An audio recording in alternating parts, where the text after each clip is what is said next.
একটা হিলিয়াম বা alpha পার্টিকেলের nucleus ছেড়ে কোন তোদের ব্যাচে বলেছিলাম কি, হ্যাঁ না কোন ব্যাচে বললাম, একটা হিলিয়াম পার্টিকেল বা আলফা নিউক্লিয়াসে তৈরি হয় তো কখন, রেডিও অ্যাক্টিভিটির সময়। সো একটা আলফা পার্টিকেল কোনো দিনই সেই নিউক্লিয়াস থেকে বেরিয়ে আসতে পারবে না অ্যাকর্ডিং টু ক্লাসিক্যাল মেকানিক্স, পরে পড়বি তোরা যদি কেউ ফিজিক্স নিয়ে পড়িস। কিন্তু because of the quantum tunneling effect, quantum tunneling এফেক্টের জন্য তোরা গুগলে সার্চ করতে পারিস, কোয়ান্টাম টানেলিং এফেক্টের জন্য ওই আলফা পার্টিকেল বেরিয়ে চলে আসে। কেন হলো? ক্লাসিক্যাল জীবনে সম্ভব নয়, বাট কোয়ান্টাম মেকানিক্স সেখানে সম্ভব হচ্ছে। সো এরকম অনেক ফেনোমেনা আছে যেগুলো ক্লাসিক্যালের ক্ষেত্রে সম্ভবই নয়, but according to the position বা perspective of the quantum mechanics তুমি বলতে পারো ইট ইজ ট্রু। আজকে প্রপার্টিজ অফ ম্যাটার বা তুমি বলতে পারো থার্মাল ফেনোমেনা অফ ম্যাটারের last chapter, transmission of heat, তাপের সঞ্চালন। ট্রান্সমিশন অফ হিট মানে তাপ এক স্থান থেকে অন্য স্থানে যাবে, তার mode of transmission of hit, এক জায়গা থেকে হিট অন্য জায়গায় যাবে তার কত রকমের মোড আছে বা কত রকম উপায়ে হিট এক স্থান থেকে অন্য স্থান যেতে পারে। ন্যাচারালি ছোটবেলা থেকেই পড়ে আসছো, এগুলো জাস্ট একটা জেনারেল কনসেপ্টের জন্য বলছি। সো তিনটে ওয়েতে আমরা মোড অফ ট্রান্সমিশন দেখব। তিনটে ওয়েতে আমরা মোড অফ ট্রান্সমিশন দেখব। নাম্বার 1 ইজ কল্ড কনভেকশন, বাংলায় যাকে বলবো আমরা পরিচলন। নাম্বার 2 হচ্ছে কন্ডাকশন, যাকে বাংলায় আমরা বলবো পরিবহন। আর একটা হচ্ছে রেডিয়েশন, যাকে বাংলায় আমরা বলবো বিকিরণ। হ্যাঁ এসব। সো তিনটে ওয়েতে আমরা মোটামুটি ট্রান্সমিশন অফ হিট পড়ব। এখন কিসের এত আলোচনা করছো কেন, কি হয়েছে? So transmission of hit, convection, conduction, radiation. ছোট্ট করে যদি তিনটের কথা বলি, যে আমার এই মার্কারটা আছে, এই মার্কারটা যদি আমি লাস্ট বেঞ্চে দিয়ে আসতে চাই তাহলে আমি কাউকে দিলাম, সে উঠে গিয়ে মার্কারটা ওকে দিয়ে এলো। তাহলে এখানে কি হচ্ছে? Displacement of particles of the media, যে মিডিয়ামে আছে সেই মিডিয়ামের পার্টিকেলের ডিসপ্লেসমেন্ট হচ্ছে কনভেকশন বা পরিচলন। যেমন তুমি জল গরম করতে দিয়েছো, জল গরম করতে দিলে কি হবে? নিচের জল উপরে আসবে, উপরের জল নিচে যাবে, এইভাবে একটা কনভেকশনাল কারেন্ট, কনভেকশন কারেন্ট তৈরি হবে, পরিচলন স্রোত যাকে বলা হয় বাংলা ভাষায়। এই কনভেকশন কারেন্টের মাধ্যমে কি হবে? তাপ নিচের স্থান থেকে উপরে যাবে, উপর থেকে নিচে আসবে, এবং এইভাবে র্যাডিক্যালি চলতে থাকবে। এর কতগুলো উদাহরণ যদি তুমি দেখো, এক্সাম্পল ডেইলি লাইফে তুমি পাবে। যে আমি যদি এখানে একটা মোমবাতিকে জ্বালিয়ে দিই নিচে কোনো একটা অংশে, তাহলে কি হবে? যে এখানে যে মোমবাতিটা জ্বলবে সেই মোমবাতি থেকে হিট ওপরে উঠবে, তো কিছুক্ষণ পর বন্ধ হয়ে যাবে, কারণ ওপর দিক দিয়ে শুধু হিট বা ওপর দিক দিয়ে শুধু গরম বাতাসই বেরোবে, কারণ ভেতর দিক দিয়ে কোনো রকমের আর অক্সিজেন ঢোকার জায়গা নাই। কিন্তু আমি এখানে একটা ছোট্ট ছিদ্র করে দিই, তাহলে এটা আবার জ্বলতে শুরু করবে। কারণ কি? এয়ার কি করবে? এই দিক দিয়ে ফ্লো করবে আর এই দিক দিয়ে গরম হয়ে বেরোবে। আমরা এই এক্সপেরিমেন্টটা ছোটবেলাতেও করেছিলাম। যদি এখানে একটা টি বসিয়ে দেওয়া হয়, নাকি টি বসিয়ে দিলে একটা সাইড দিয়ে গরম বাতাস বেরোবে, একটা দিক দিয়ে ঠান্ডা বাতাস ঢুকবে। So this is all about the examples of some convection বা পরিচলন স্রোত। পরিচলন স্রোতের ফলে আমরা সমুদ্র বায়ু আর স্থলবায়ু এরকম দুটো ঘটনা দেখতে পাই। এগুলোর উদাহরণ প্রচুর পরিমাণে আছে আমাদের। আমরা ডিটেল আলোচনা করব কন্ডাকশন নিয়ে। কন্ডাকশন কাকে বলে? যদি আমরা কোনো একটা সলিড দেখি, সেই সলিডের মধ্যে ম্যাটেরিয়াল গুলো কি হয়? খুব ক্লোজলি স্পেসড অথবা খুব কাছাকাছি অবস্থিত থাকে। এখন ম্যাটেরিয়াল গুলো যদি খুব কাছাকাছি থাকে তখন কি হয়?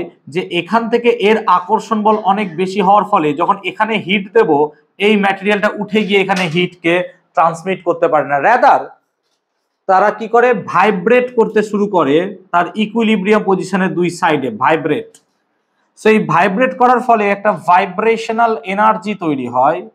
এই ভাইব্রেশনাল এনার্জি থেকে কি হবে, এ ভাইব্রেট করে এনার্জি একে পাঠাবে, একে পাঠাবে, এইভাবে পাঠাবে, অর্থাৎ একটা এনার্জি ফ্লো এদের মধ্য দিয়ে হতে থাকবে এই মধ্য দিয়ে। সো কন্ডাকশনের মধ্য দিয়ে ডিসপ্লেসমেন্ট অফ দ্য পার্টিকেল কোনোদিনই হবে না, অর্থাৎ পার্টিকেল গুলো এখানে ডিসপ্লেসড হবে না, পার্টিকেল গুলো রাদার কি হবে, এক জায়গা থেকে অন্য জায়গায় চলে যাবে। হিটকে এক জায়গা থেকে অন্য জায়গায় নিয়ে যাবে, পার্টিকেল গুলো নিজের পজিশন একই রেখে। রেডিয়েশন কি, রেডিয়েশনের ক্ষেত্রে মিডিয়ামের দরকারই নাই। উইদাউট এনি মিডিয়াম বা মিডিয়াম থাকলেও মিডিয়ামকে ডিস্টার্ব না করে হিট এক স্থান থেকে অন্য স্থান চলে যাবে, এটাকে আমরা বলবো কি, সিম্পল ভাষায় রেডিয়েশন। আমরা কন্ডাকশনটা ক্লাস 10-এ পড়েছিলাম, সেজন্য কন্ডাকশন নিয়েই পড়বো। কন্ডাকশনের মধ্যে প্রথম পড়েছিলাম যেটা কন্ডাক্টিভিটি বা পরিবাহিতা কাকে বলে। তার আগে জানা যেতে হবে যে পদার্থকে কন্ডাকশনের ভিত্তিতে দুভাগে ভাগ করা হয়। একটাকে বলবো আমরা গুড কন্ডাক্টর, সুপরিবাহী, আর একটা হচ্ছে ব্যাড কন্ডাক্টর, যারা হচ্ছে কুপরিবাহী। গুড কন্ডাক্টর যারা তাপকে এক স্থান থেকে অন্য স্থানে নিয়ে যেতে পারবে খুব সহজেই, যেমন কি হতে পারে, রূপো হতে পারে, যেমন হিরে হতে পারে, ডায়মন্ড, এরা হচ্ছে কি অতি উচ্চ মানের কন্ডাক্টিং এলিমেন্ট। হোয়ার অ্যাজ যদি আমি দেখি polystyrene, polystyrene polystyrene is one kind of material যে একদম হিটকে রেজিস্ট করে, হিটকে এক জায়গা থেকে অন্য জায়গায়, বা তুমি বলতে পারো প্লাস্টিক হতে পারে। সো এই সমস্ত ম্যাটেরিয়াল কি হয়, হিটকে এক জায়গা থেকে অন্য জায়গায় নিয়ে যেতে পারে না, দে আর কল্ড ব্যাড কন্ডাক্টর। এখন যে পদার্থ যত সহজে হিটকে এক স্থান থেকে অন্য স্থানে নিয়ে যেতে পারবে বাই মিনস অফ কন্ডাকশন, তাদের কন্ডাক্টিভিটি তত বেশি হবে, তাদের পরিবাহিতা তত বেশি। সমস্ত ম্যাটেরিয়াল যে একই রকম ভাবে পারবে এরকম মানে নেই, বিভিন্ন ম্যাটেরিয়াল বিভিন্ন রকম হয়। সেটা পরীক্ষা করেছিলেন বিজ্ঞানী ইঞ্জেন হজ, ক্লাস 10 মনে করতে পারো। ইঞ্জেন হজ একটা ট্যাঙ্কের মধ্যে কি করেছিলেন, 100 ডিগ্রি জল রেখে বিভিন্ন একই দণ্ডের বিভিন্ন ম্যাটেরিয়ালকে ভরে দিয়েছিলেন তার মধ্যে এবং মোমের প্রলেপ দিয়েছিলেন, এবং তিনি দেখলেন যে সেখানে যদি সিলভারের দণ্ড হয় সে সবচেয়ে বেশি পরিমাণে কি হচ্ছে, তাড়াতাড়ি গলছে। তার কারণ কি, সিলভার তাপের সুপরিবাহী, হোয়ারএজ অন্যান্য ম্যাটেরিয়াল প্লাস্টিক হতে পারে, এগুলো একদম পারছে না, তারা হচ্ছে কুপরিবাহী পদার্থ। কোন একটা পদার্থের মধ্য দিয়ে হিট যে যাচ্ছে, অ্যাকচুয়ালি এনার্জি যাচ্ছে, এবং এনার্জি এই পার্টিকেল গুলোকে মুভ করায় বাই মিনস অফ ভাইব্রেশন। তার মানে এই নয় যে কন্ডাকশনে ম্যাটেরিয়াল গুলোর স্থান পরিবর্তন হয় না, হয়, কিন্তু তার মেন পজিশন থেকে জাস্ট এখান থেকে এইটুকু, এখান থেকে এইটুকু, সে আবার তার আগের অবস্থানে চলে আসবে। মানে জাস্ট এইভাবে ভাইব্রেট হচ্ছে আর এনার্জিটা এক স্থান থেকে অন্য স্থানে যাচ্ছে, ঠিক আছে। তো ভাইব্রেশনটা পরেরটাতে যাচ্ছে, পরেরটাতে যাচ্ছে, সেই জন্য কন্ডাকশনের জন্য কি হয়, সময় লাগে। মানে আমি যদি খুন্তিতে ভাত বা কিছু গরম করতে থাকি, তখন দেখবো খুন্তির আগাটা যত তাড়াতাড়ি গরম হবে, আমি যেখানে হাতে ধরে আছি সেখান থেকে তাপ আসতে সময় লাগবে। বা তুমি গ্যাসের ওপর যদি কোনো একটা লোহার দণ্ডকে রাখো, তুমি হাত দিয়ে ইজিলি ধরতে পারবে, কিন্তু আধ ঘন্টা পর আর পারবে না। কেন, আধ ঘন্টায় হিট এইখান থেকে এখানে চলে এসেছে। তাহলে কন্ডাকশনের জন্য কিছু পরিমাণ টাইম লাগবে, 5টা কন্ডাকশনের জন্য কিছু পরিমাণ টাইম লাগবে, এইটুকু তো আমরা বুঝতে পারলাম, অবভিয়াসলি কিছু পরিমাণ টাইম লাগবে। এখন কোনো একটা ম্যাটেরিয়ালের কন্ডাক্টিভিটি বা কন্ডাক্টান্স কি কি বিষয় বা পরিবাহিতা কি কি বিষয়ের উপর নির্ভর করে, সেগুলো একটু নিয়ে পড়াশোনা করব, ঠিক আছে। তো ধরো, বসো না, সামনে হচ্ছে বসে যাও, দেখো ট্রাইপডটা আছে না লাগে। তো ধরো আমার কাছে এরকমই একটা ম্যাটেরিয়াল আছে, সেই ম্যাটেরিয়ালটা হচ্ছে একটু মোটা, একটা বইয়ের মতো স্ট্রাকচার তুমি ভাবতে পারো, একটা মোটা স্ট্রাকচার বই, ঠিক আছে। এবার এখানে উষ্ণতা ধরো θ2, এখানে উষ্ণতা θ1, এর মোটা বেধ কত না, তো হচ্ছে x ধরলাম, আর এরিয়াকে ধরলাম a। সো আমি এমন একটা ম্যাটেরিয়াল ধরলাম যার এরিয়া হচ্ছে a, টেম্পারেচার ডিফারেন্স কত না, তো টেম্পারেচার ডিফারেন্সকে ধরলাম θ2 মাইনাস θ1, অবভিয়াসলি θ2 গ্রেটার দ্যান θ1, আমরা এটা ধরলাম। আর কি ধরলাম, যে ডেপথ মানে হচ্ছে প্রস্থ কত, x। তাহলে ধরো হিট এখান থেকে এতটা যাচ্ছে, এদিকে যাচ্ছে কিউ পরিমাণ হিট, তাহলে কিউ হিট ট্রান্সফার হচ্ছে, ইন টাইম টি সময়ে কিউ পরিমাণ হিট ট্রান্সফার হচ্ছে। তাহলে এই যে পরিমাণ হিট ট্রান্সফার হচ্ছে কিউ, এটা ডিপেন্ড করবে কতগুলো ফ্যাক্টরের উপর, কি কি না, তো Q is proportional to area, area যত বাড়বে হিট ট্রান্সফার তত বাড়বে। অর্থাৎ আমি এক জায়গা থেকে অন্য জায়গায় হিটকে পাঠাবো, যদি আমার এরিয়া বৃদ্ধি পায় তাহলে আমার হিটের পরিমাণও কি হবে, বৃদ্ধি পাবে। আর কি পেতে পারে, কিউ প্রপোর্শনাল টু θ2 মাইনাস θ1, অর্থাৎ উষ্ণতার পার্থক্য যত বেশি হবে আমার হিট ট্রান্সফার তত বাড়বে। যত বেশি পরিমাণ উষ্ণতার পার্থক্য নেব তত বেশি পরিমাণ আমি হিটকে এক স্থান থেকে অন্য স্থান পাঠাতে পারবো। কিউ প্রপোর্শনাল টু 1/x, অর্থাৎ যদি বেধ মোটা হয় তাহলে তাপ কম যাবে। সেই জন্য আমাদের যে ঘরের দেওয়ালগুলো 5 ইঞ্চি গাঁথনির হয়, এবার পুরোনো কালের বাড়িগুলো দেবে 10-15 ইঞ্চি, যেগুলো ব্রিটিশ পিরিয়ডের বাড়ি দেবে। ব্রিটিশ পিরিয়ডের বাড়ির ভেতরটা অনেকটাই ঠান্ডা, তার কারণ কি, তার দেওয়ালগুলো এতটাই মোটা হয় যে তাপ ভেতরে আসতে পারে না। তাহলে কোনো পদার্থ মোটা যত বেশি হবে তাহলে সেখান থেকে তাপ তত কম আসবে। So Q proportional to 1/x। And তুমি যত বেশি সময় দেবে ওকে তত বেশি তাপ এক স্থান থেকে অন্য স্থান যাবে, সেজন্য Q proportional two small tea. তাহলে Q proportional two small tea এই ফ্যাক্টরগুলো আমি জাস্ট একটা ফেনোমেনা থেকে নিলাম, যেখান থেকে মোটামুটি বলতে পারছি যে এইগুলো হলে পরে তাপের আদান প্রদান বা হিট ট্রান্সমিশনটা আমার ঘটে। এখন ক্লাস 10 এর কনসেপ্ট এটা ছিল, এবং এগুলো সবগুলোকে যদি আমি যোগ করি তাহলে পরে আমি লিখতে পারবো Q proportional to a θ2 minus θ1 t/d। Simple, এটা হচ্ছে ফান্ডা। এখন প্রপোর্শনালিটি সাইন তুললে পরে কি আসে, একটা ধ্রুবক রাশি। সো কিউ সমান একটা ধ্রুবক কে a θ2 মাইনাস θ1 t/x, এটা হচ্ছে আমার কিউ এর ভ্যালু। এটা হচ্ছে আমার কিউ এর ভ্যালু, যেখানে কেটা হচ্ছে কি না, তো কেটা হচ্ছে প্রপোর্শনালিটি কনস্ট্যান্ট বা সমানুপাতিক ধ্রুবক। সো কে বিং প্রপোর্শনালিটি কনস্ট্যান্ট বা সমানুপাতিক ধ্রুবক, এবং একে আমরা বলবো কন্ডাক্ট্যান্স অফ দ্য ম্যাটেরিয়াল।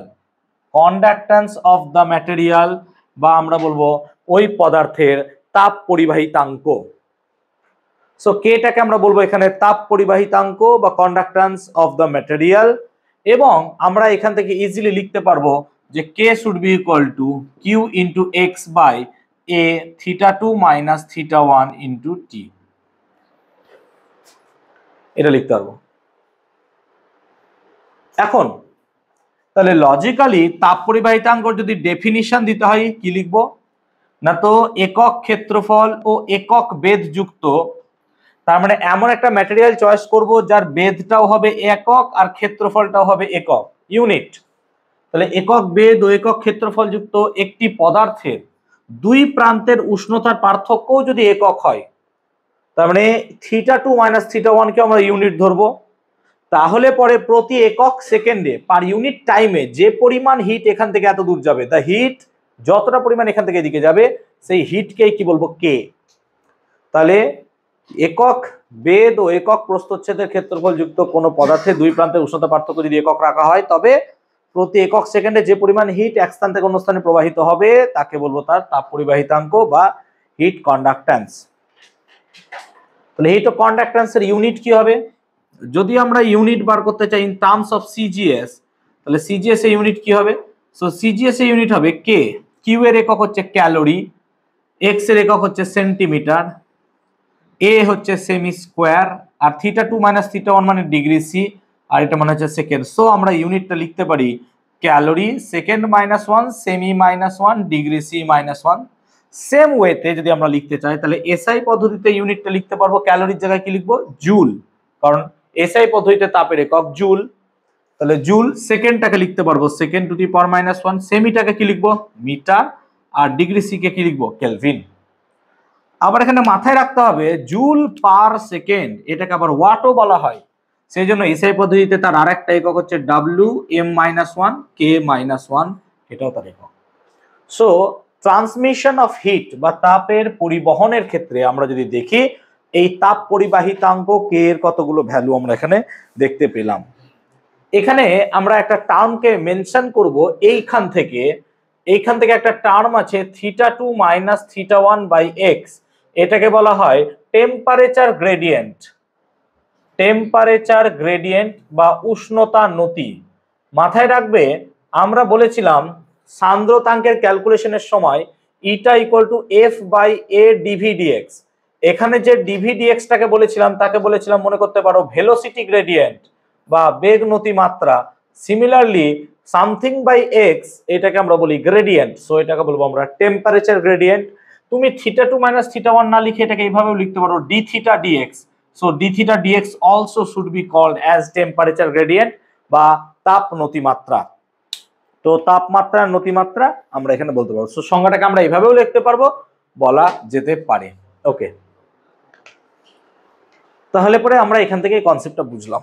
এখান থেকে আমরা আরো একটা সম্পর্ক বানাতে পারি। কি সম্পর্ক না, তো আমি এখান থেকে লিখতে পারি Q/T should be equal two কি না, তো KA θ2 - θ1 বাই এক্স।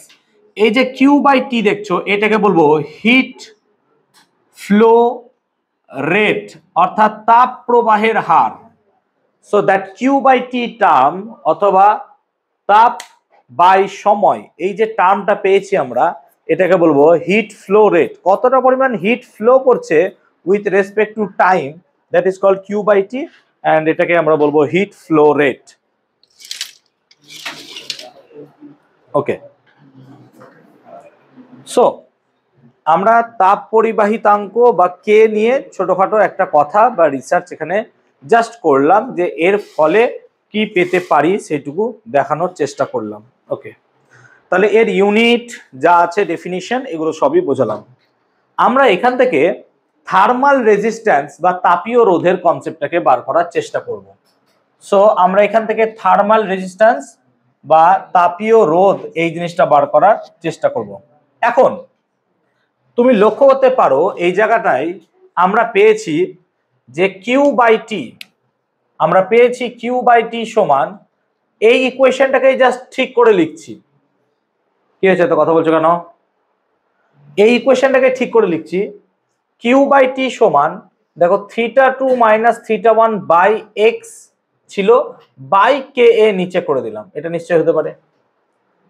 এখন এই ইকুয়েশনটাকে similar to the equation from electricity আমরা পেতে পারি যে ওহমের সূত্র I should be equal to V2 - V1 by R।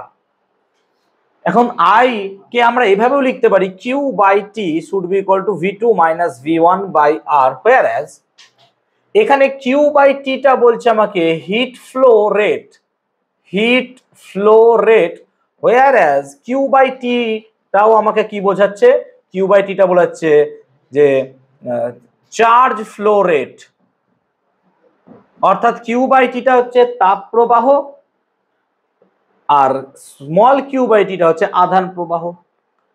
θ2 - θ1 টাকে বোঝাচ্ছে টেম্পারেচার ডিফারেন্স, হোয়ার অ্যাজ V2 - V1 টা বোঝাচ্ছে আমাকে এখানে পোটেনশিয়াল ডিফারেন্স।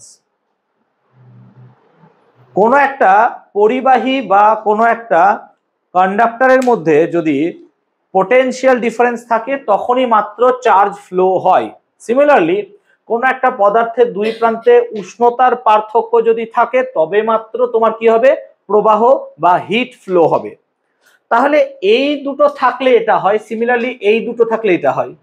তাহলে this two quantities are behaving like same, একই রকম। তাহলে এই দুটো কোয়ান্টিটি এই দুটো ইকুয়েশনে যদি সেম রকম কাজ করে তাহলে এটাও যা কাজ করছে এটাও সেম কাজ করছে। So according to this formula এটা আমার রেজিস্টর বা রেজিস্ট্যান্স রূপে কাজ করে, যেটাকে আমরা বলি ইলেকট্রিক রেজিস্ট্যান্স। তাহলে এটাকে বলবো আমি থার্মাল রেজিস্ট্যান্স বা হিট রেজিস্ট্যান্স। তাহলে সেই জন্য হিট রেজিস্ট্যান্স RH কে আমরা লিখবো X/KA এই টার্ম দ্বারা। সো হিট রেজিস্ট্যান্স X/KA এটা হচ্ছে তার ফান্ডা। এখন আমরা যদি কে এর ইউনিট পাই তাহলে এখান থেকে RH এর ইউনিটটাও পেতে পারি।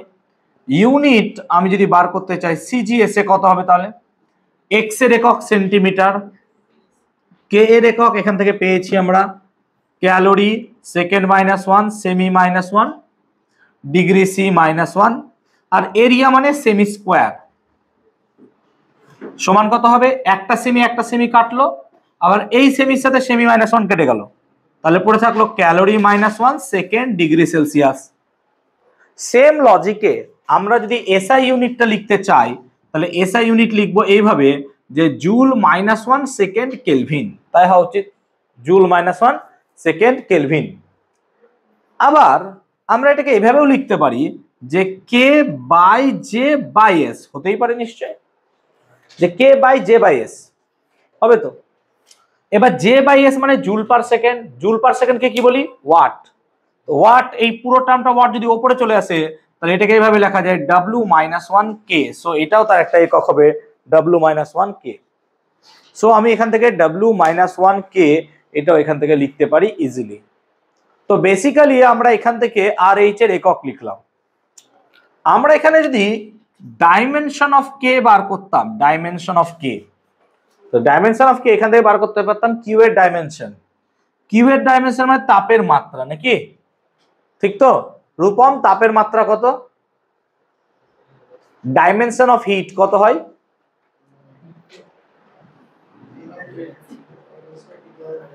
তাহলে ml²T⁻²। Very good. আচ্ছা, x মানে ডিসটেন্স, ডিসটেন্সের মাত্রা কত হবে? l বাই এরিয়া, এরিয়ার মাত্রা কত হয়? l²। আর টেম্পারেচার ডিফারেন্স মানেই তো টেম্পারেচার, তো টেম্পারেচারের মাত্রা তো থিটা লিখি, আমরা থিটাই লিখবো। আর টি মানে সেকেন্ড, সেকেন্ড মানে সময়, সময়ের মাত্রা এটাকে টি লিখি। সো আমরা এখান থেকে লিখতে পারবো এম, দেখো l² কেটে গেলে l থাকবে T-3 θ-1, এটা হচ্ছে ডাইমেনশন অফ কে। তাহলে এখান থেকে আমরা ডাইমেনশন অফ আর এইচটাও বার করতে পারবো। কিভাবে? না তো ডাইমেনশন অফ আর এইচ কত হবে? না তো ডাইমেনশন অফ আর H should be equal to x/Ka। এবার x এর মাত্রা l, k এর মাত্রা এখনই বার করলাম ml T-3 θ-1, আর এরিয়া কত? l²। তাহলে এল এল কেটে গেলে পড়ে থাকছে m-1 উপরে গেল, এল এল কেটে গেছে l⁻⁻2 টি উপরে গেলে কিউব থিটা। সো এটা হচ্ছে ডাইমেনশন অফ হিট রেজিস্ট্যান্স বা থার্মাল রেজিস্ট্যান্স। তো তাপীয় মোটামুটি আমরা রোধের এখানে ব্যবহার দেখলাম। ঠিক আছে, ক্লিয়ার হয়েছে কনসেপ্টটা? এখন আমরা যদি তাপীয় রোধের শ্রেণী সমবায় দেখতাম বা সমান্তরাল সমবায় দেখতাম, তাহলে তাপীয় রোধের সমান্তরাল সমবায়ের ক্ষেত্রে আমরা সেম জিনিসই করতে পারতাম, যে কতগুলো রোধ যদি সমান্তরাল সমবায়ে যুক্ত থাকে তাহলে তাদের তুল্য রোধের রাশিমালাটা আমরা বার করেছিলাম। So the equivalent resistance 1/R should be equal two 1/R1 plus 1/R2 plus dot dot dot, এইভাবে ছিল। তাহলে আর এর ভ্যালুটা আমরা এভাবেই লিখতে পারবো যেহেতু k/x। এবার যদি আমরা এমন ম্যাটেরিয়াল চয়েস করি যাদের প্রত্যেকটার বেধ x একই আর এরিয়াও একই, শুধু তাদের হিট কন্ডাক্ট্যান্সটা আলাদা, তাহলে আমরা এভাবেও লিখতে পারবো যে 1/RH should be equal two 1/RH1 plus 1/RH2 plus dot dot dot. তাহলে কত হবে? H1 এর ক্ষেত্রে আমরা কি লিখবো? তাহলে 1/x/K1A, ঠিক তো? প্লাস কি লিখবো? 1/x/K2A plus dot dot dot, চলতে থাকবে, ইয়েস অর নো বলবে। তাহলে জাস্ট আমি যদি এখান থেকে দেখি তাহলে কি লেখা যায়, যে এই x গুলো K1 গুলো উপরে যাবে, তাহলে K1 গুলো উপরে যদি যায় তাহলে K1A/x plus K2A/x plus dot dot চলতে থাকবে। এবার A/x যদি কমন নিয়ে নিই আমি, তাহলে পড়ে থাকছে K1 plus K2 plus dot dot dot dot, এটাই থাকছে, ইয়েস অর নো বলবে, ঠিক তো? এখন 1/RH হচ্ছে তুল্য, যদি এদের তুল্য কত হয়? K হয়। যদি এদের তুল্য তাপ পরিবাহিতাঙ্ক K হয় তাহলে তারও বেধ আর ক্ষেত্রফল একই হতে হবে, ইয়েস অর নো? x আর এটাকে তো একই হতে হবে। তাহলে সেক্ষেত্রে আমরা লিখতে পারবো কি না, তো A/x ছিল, তাহলে এখানেও A/x হবে, আর এখানে কি লিখবো? K। হ্যাঁ না না বলো? সো A/x যদি কেটে যায়, so K should be equal two K1 plus K2 plus K3 plus dot dot dot dot. যেমন সিরিজ কানেকশন বা প্যারালাল কানেকশন আমরা করেছিলাম, প্যারালাল কানেকশনটা দেখবো এখানে সিরিজের মতো গিয়ে দাঁড়াচ্ছে। ক্লিয়ার হয়েছে? চলো, ক্লিয়ার হয়েছে? বোঝাতে পেরেছি আমি ব্যাপারটা? ক্লিয়ার হয়েছে? চলো এবার পড়বো আমরা variable state, steady state. Variable state আর স্টেডি স্টেট একটু ভালো করে কনসেপ্টটা বুঝবে, আমি দিকটা মিটিয়ে দিচ্ছি। দেখো, আমরা যদি কোনো একটা দণ্ড হোক বা কোনো একটা রডকে যদি আমরা হিট দিতে থাকি, উত্তপ্ত করতে থাকি, তাহলে কি কি ফেনোমেনা ঘটে আমি একটু জাস্ট তোমাদের কাছ থেকে জানতে চাইবো। যে জাস্ট জেনারেল নলেজ পারপাস, যে যা শিখছি এমন নয় যে এই চ্যাপ্টার পড়া হয়ে গেছে, অনেকের হয়তো পড়া হয়েও গেছে, সেটা আলাদা কথা। যে আমরা জাস্ট এখান থেকে জানতে চাইবো যে কি কি ঘটনা ঘটতে পারে। সো টেক আ রড, একটা সিম্পল যে কোনো রড নিলাম। এখন আমি কি করছি, এই জায়গাটায় ওকে উত্তপ্ত করছি, অর্থাৎ গরম করছি এই জায়গাটায়। তাহলে নিশ্চয় সব থেকে বেশি হিট পাবে এই স্তরটা। আমি আলোচনা করতে চাইছি এইখান থেকে, ফ্রম দেয়ার একটা আলাদা একটা স্তর নিলাম, আমি এই স্তরটাকে নিয়ে আলোচনা করতে চাইছি। নিশ্চয় এখান থেকে এত দূর যেতে কিছু পরিমাণ তাপ লাগবে নাকি।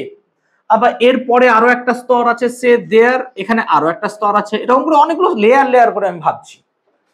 আকাশ বলো তো, যে এখান থেকে যখন হিট এখানে যাবে তো এখানে এসে তিনটে ঘটনার মধ্যে যে কোনো একটা ঘটনা বলো, চারটে হতে পারে, পাঁচটা হতে পারে, একটা ঘটনা বলো যে এখানে হিট কি করতে পারে এই স্তরটায়।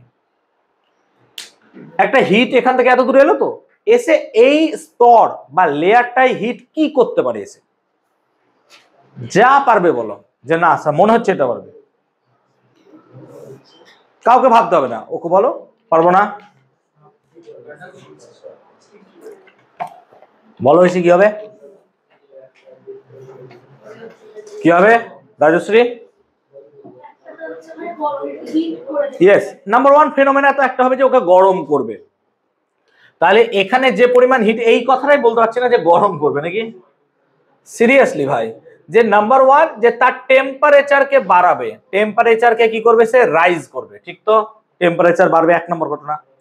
আর কি হতে পারে, আমি তিনটে পয়েন্ট নেব, আর কি হতে পারে, এনিওয়ান, অসমিত, কি হতে পারে, টেম্পারেচার বাড়ালো, আর কি করতে পারে, এখান থেকে হিট এখানে এসে, হ্যাঁ প্রসারণ, সে তো থার্মাল অ্যাক্টিভিটি।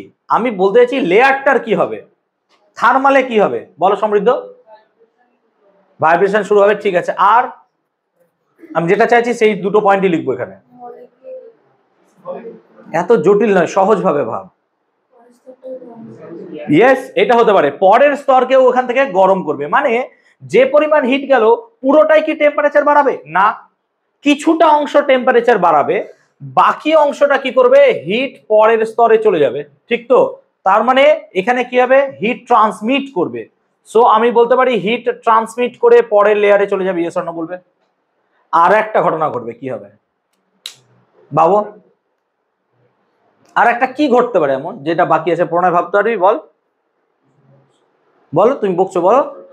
হ্যাঁ পরের স্তর বলে দিলাম তো, হিট ট্রান্সমিট করে পরের স্তরকে গরম করবে তো। আর বলো সমর্পিতা, সে হবেই তো, চাপ দিতে দিতে তো যাবেই, এই তো সেই এই দুটোর মধ্যে ঘটনা ঘটেই গেল।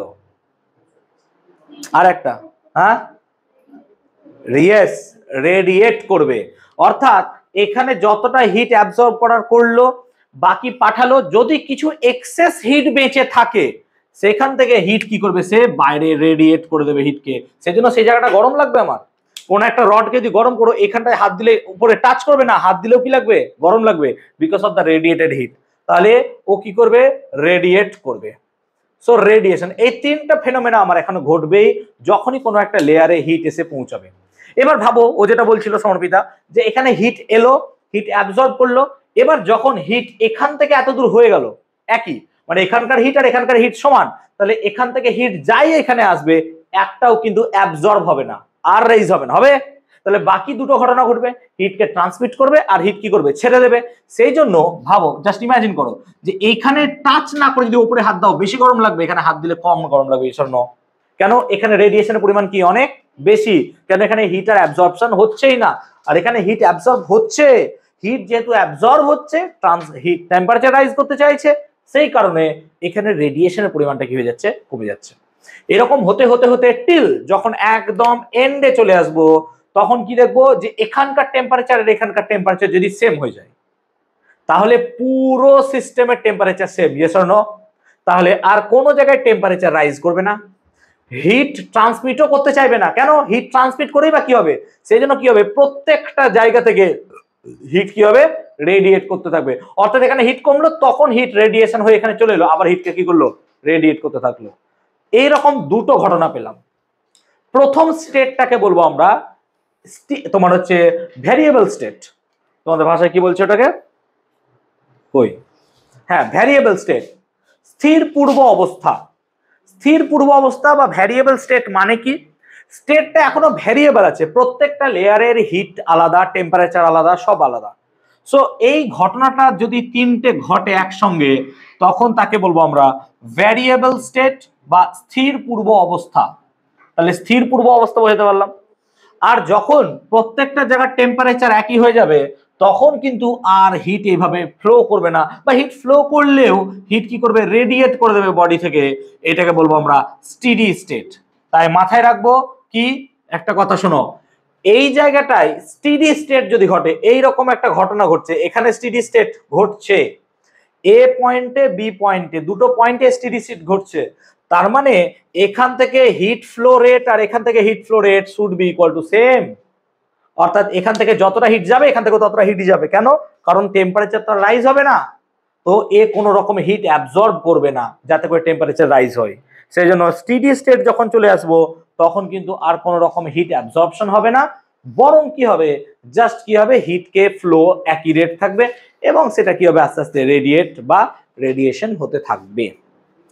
এখন যখন স্টেডি স্টেট আগে আছে, স্টেডি স্টেটের আগে আছে, তখন কি হচ্ছে, হিট এখান থেকে এত দূর পর্যন্ত যাচ্ছে, তাই না, আর পরেরটা তো হিট যাচ্ছে, কিন্তু দুটোর মধ্যে অন্তর কিছু কি থাকবে, অবভিয়াসলি অন্তর থাকবে। প্রথম কেসে কি হবে, যে যখন হিট যাবে তখন শুধুমাত্র তার কন্ডাক্ট্যান্সের উপর ডিপেন্ড করবে না, শুধুমাত্র কের উপর নয়, তার আপেক্ষিক তাপের উপর ডিপেন্ড করবে। কেন, দেখো সে তো টেম্পারেচার বাড়ছে, তাই না, তো যখন ভেরিয়েবল স্টেট আছে, ভালো করে বোঝো, যখন ভেরিয়েবল স্টেট আছে তখন হিট ফ্লো বা হিট যাওয়া এটা শুধুমাত্র কন্ডাক্ট্যান্সের উপর নয়, বরং এস এর উপরও ডিপেন্ড করবে, কারণ কি, তার টেম্পারেচার তো বাড়ছে। এবার যার এস বেশি হবে সে তাড়াতাড়ি গরম হয়ে যাবে, যার এস কম হবে, সরি, যার এস যত বেশি হবে সে তত টাইম নেবে গরম হতে। আর সেকেন্ড কেসে কি হবে, শুধুমাত্র কন্ডাক্ট্যান্সের উপর ডিপেন্ড করবে, কেন, শুধুমাত্র তো হিট ফ্লো হচ্ছে, আর তো কিছু হচ্ছে না, কোনো রকমের টেম্পারেচার রাইজের ঘটনা আমরা দেখতে পাচ্ছি না। এখান থেকে একটা টার্ম ইউজ করি আমরা, হিট ডিফিউজিভিটি বা তাপ ব্যাপনতা, হিট ডিফিউজিভিটি। এই হিট ডিফিউজিভিটিকে লেখা হয় কে বাই রো এস দ্বারা। সো কে হচ্ছে যেখানে কি তাপ পরিবাহিতাঙ্ক, রো হচ্ছে ডেনসিটি অফ দ্য ম্যাটেরিয়াল, আর এস হচ্ছে স্পেসিফিক হিট বা আপেক্ষিক তাপ। আচ্ছা, রোটাকে আমরা এভাবেও লিখতে পারি, এম এস বাই ভি, হবে না, হবে না, আর এম এস টাকে বলা হয় হিট ক্যাপাসিটি, হ্যানার বল বা থার্মাল ক্যাপাসিটি, তাপগ্রাহিতা। তাহলে আমরা এভাবে বলতে পারি, পার ইউনিট ভলিউমে একক আয়তনে যে পরিমাণ তাপগ্রাহিতার দরকার হয় তার মান যদি 1 হয়, ব্যাপারটা বুঝো, পার ইউনিট ভলিউমের হিট ক্যাপাসিটির ভ্যালু যতটা হবে সেটার ভ্যালু যখন 1 হবে তখন শুধুমাত্র কেটাকেই বলবো আমরা কি, হিট ডিফিউজিভিটি, বা এভাবে বলতে পারো যে পার ইউনিট ভলিউমে কন্ডাক্ট্যান্স এবং থার্মাল ক্যাপাসিটির রেশিওকে আমরা বলতে পারি হিট ডিফিউজিভিটি, তাই না, কেন এই ভিটাকে ইউনিট করে নিলাম। তার মানে হিট ডিফিউজিভিটির ফর্মুলাটা মাথায় রাখবো, কে বাই রো এস হয়, আর রো মানে কত হয়, এম বাই ভি, সেখান থেকে আমরা এম এস বাই ভি ঘটনাটা পেলাম। এরপর তোমাদের বই দেখতে পাবে তাপ পরিবাহিতার ব্যবহারিক দৃষ্টান্ত নেওয়া আছে 9.2.4, যেখানে লেখা আছে হ্যামফ্রে ডেভি নিরাপত্তা বাতি। হ্যামফ্রে ডেভি নিরাপত্তা বাতিটা কি না, তো একসময় কি করা হতো, কয়লা খনি অঞ্চলে যখন মশালে করে আমরা আগুন নিয়ে যেতাম, তাহলে সেই মশালের দরুন কি হতো, আগুন লেগে যাওয়ার একটা ভয় থাকতো, কারণ মশালে যেহেতু তাপমাত্রা বেশি, কয়লা খনি থেকে পাওয়া মিথেন গ্যাস এই জ্বলনাঙ্কে পৌঁছে গিয়ে আগুন লেগে যেত। কিন্তু হ্যামফ্রে ডেভি কি করলেন, যে এই মশালের গায়ে একটা তামার বের বা তামার তারজালি পরিয়ে দিলেন। তাতে কি হলো, যে পরিমাণ হিট ওই মশাল থেকে তৈরি হলো সেই হিটটা তামার তারজালির মধ্য দিয়ে চারিদিকে ছড়িয়ে যাচ্ছে। তাহলে কোনো একটা জায়গায় উষ্ণতা বাড়ছে না, বরং চারিদিকে সমানভাবে ছড়িয়ে যাচ্ছে। সেই হিসেবে মিথেন কোনোদিন জ্বলনাঙ্কে আর পৌঁছাতে পারছে না। তো যেহেতু মিথেন জ্বলনাঙ্কে পৌঁছাচ্ছে না, তার ফলস্বরূপ আমরা দেখছি সেই বাতিটা কাজ করছে। সো কন্ডাকশন এটা উদাহরণ। কন্ডাকশনের আরো একটা উদাহরণ একটু আগে দিয়েছিলাম, টি আকারের একটা যদি ব্যবহার করি, সো এরকম ভাবে কন্ডাকশনের উদাহরণ নিতে পারো। বাড়িতে ভেন্টিলেটর ইউজ করি, ক্লাস 9-10 এর ঘটনা মনে করে দেখতে পারো। কেন ইউজ করি, কারণ আমরা শ্বাস প্রশ্বাস বা কার্যকলাপের ফলে যে বাতাস তৈরি হয় সেই বাতাসটা কি হয় গরম, আর গরম বাতাস কি হয় ওপরে উঠে যায়, দিয়ে ভেন্টিলেটর দিয়ে বেরিয়ে যায়। আর কি হয় জানলা টানলা খোলা থাকলে সেই শূন্যস্থান পূরণ করার জন্য জানলা দিয়ে কি হয় বাতাস ঠান্ডা ঢুকে যায়। তাহলে এইভাবে ঘরের মধ্যে কি হয় বায়ু মানে চলাচল ব্যাহত হয় না, বায়ু চলাচল চলতে থাকে। তাহলে এরকম অনেকগুলো উদাহরণ আছে, তোমরা জাস্ট একটু পড়ে নিও, পরীক্ষায় সচরাচর দেয় না এই টাইপের প্রশ্ন, তাও বলছি একটু দেখে নিও। ওকে, এবার আমরা যদি যুগ্ম পাতের মধ্য দিয়ে, অর্থাৎ এমন একটা সিচুয়েশন যেখানে দুটো পাতকে রাখা আছে, এটা কোথায় রাখলাম, হ্যাঁ, তাহলে আমরা যদি দুটো পাতকে জয়েন করি, দেখো ধরো দুটো পাতকে আমরা এখানে জয়েন করেছি কিভাবে না, তো এই একটা পাত, এই একটা পাত, ফ্যাক্ট হচ্ছে এরকম ভাবে তারা যুক্ত।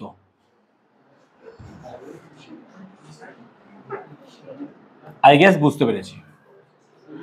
এটার বেধ হচ্ছে x1, এটার বেধ হচ্ছে x2, দুটোর ক্ষেত্রফলটাকে আমি সেম চয়েস করলাম a, আর এর পরিবাহিতাঙ্ক k1, এর পরিবাহিতাঙ্ক k2, আর এইটা হচ্ছে আমার জাংশন, এটা হচ্ছে জাংশন, এটা হচ্ছে জাংশন। এখন স্বাভাবিকভাবে তাপ যদি এখান থেকে এইদিকে যায় তাহলে এর টেম্পারেচারটা বেশি হবে, এর টেম্পারেচার কম হবে। এবার যখন হিট এখান থেকে এখানে যাবে তাহলে আমি এভাবে ভাবতে পারি হিট প্রথমে এখান থেকে জাংশনে যাচ্ছে, তারপর জাংশন থেকে এখানে যাচ্ছে। সো আমি সেই জাংশনের হিটটাকে বা টেম্পারেচারটাকে ধরলাম থিটা। তাহলে থিটা হচ্ছে temperature of the junction, temperature of junction, junction temperature, বাকি তো সব সেম। তাহলে এখন যদি হিট দেখি তাহলে ধরো Q1 হিট এখান থেকে জাংশনে যাচ্ছে আর জাংশন থেকে Q2 হিট বেরোচ্ছে, হতে পারে তো, হতে পারে। তাহলে Q1 হিট জাংশনে এখান থেকে এত দূর পৌঁছাচ্ছে, তাহলে হিট ফ্লো পার টাইমে বা পার ইউনিট টাইমে কত? সো আমি লিখতে পারি Q1/T, এটা কত হবে না, তো Ka theta 2 minus theta by কত x1, ইয়েস অর নো, তাই হওয়া উচিত। আচ্ছা K1 হবে। আচ্ছা আমরা এটাকে এভাবেও লিখতে পারি যে Q1/T সমান theta 2 minus theta by x1/K1a, এভাবেও তো লিখতে পারি, তাই না? এভাবেও লিখতে পারি। আবার এখান থেকে যখন হিট যাচ্ছে সেটা কত Q2/T, তাহলে আমি সিমিলারলি Q2/T কত লিখতে পারবো। এবার সে থিটা থেকে থিটা 1 যাচ্ছে, হ্যাঁ না না বলবে, তাহলে এখানে লিখবো কত theta minus theta 1 by x2/K2a, এটাই হবে আমার ঘটনা। তাহলে যখন এরকম জাংশনের মধ্য দিয়ে আছে, সেই জাংশনের মধ্য দিয়ে হিট যখন ফ্লো করছে তখন আমরা বলতে পারি যে এই ঘটনা ঘটছে। এখন যদি আমরা স্টেডি স্টেটের কথা বলি, স্টেডি স্টেট, এখনই সেটা ব্যাখ্যা করলাম, যদি আমরা স্টেডি স্টেটের কথা বলি তাহলে স্টেডি স্টেটে কি হবে, স্টেডি স্টেটে এ যতটা তাপ দেবে এ ততটা তাপ ছেড়ে দেবে, তার মানে এই দুটোর মান কি হবে পরস্পর সমান, নাকি হ্যাঁ না বলবে, তাই এক্ষুনি বোঝালাম আমি। So from the steady state আমরা কি লিখতে পারবো Q1/T should be equal two কত হবে Q2/T, এই হওয়া উচিত, তাই না? তো এই দুটো সমান হওয়া উচিত, তাহলে এই দুটো সমান হওয়া উচিত, তার মানে আমি ধরছি এটা হচ্ছে Q/T, এই দুটোকে আমি ধরে নিলাম Q/T, একটা জেনারেল তাপ যাচ্ছে। তো লজিক্যালি Q/T সমান আমি কি লিখতে পারবো, তাহলে এই দুটো যদি সমান হয় তাহলে Q1/T কত হবে theta 2 minus theta by x1/K1a সমান theta minus theta 1 by K2a, এই ঘটনাই ঘটবে। এখন আমি ওপর দুটোকে যোগ নিচের দুটোকে যোগ করলে পরে দেখো থিটা থিটা মনে হচ্ছে কেটে যাবে, তাহলে ওপর দুটোকে যদি যোগ করি তাহলে theta minus theta plus theta কেটে গেল, পড়ে থাকলো থিটা 1 বাই নিচেরটাকেও যোগ করলে দেখো x1/K1 প্লাস x2 এইটাই পড়ে থাকলো Q/T, ঠিক।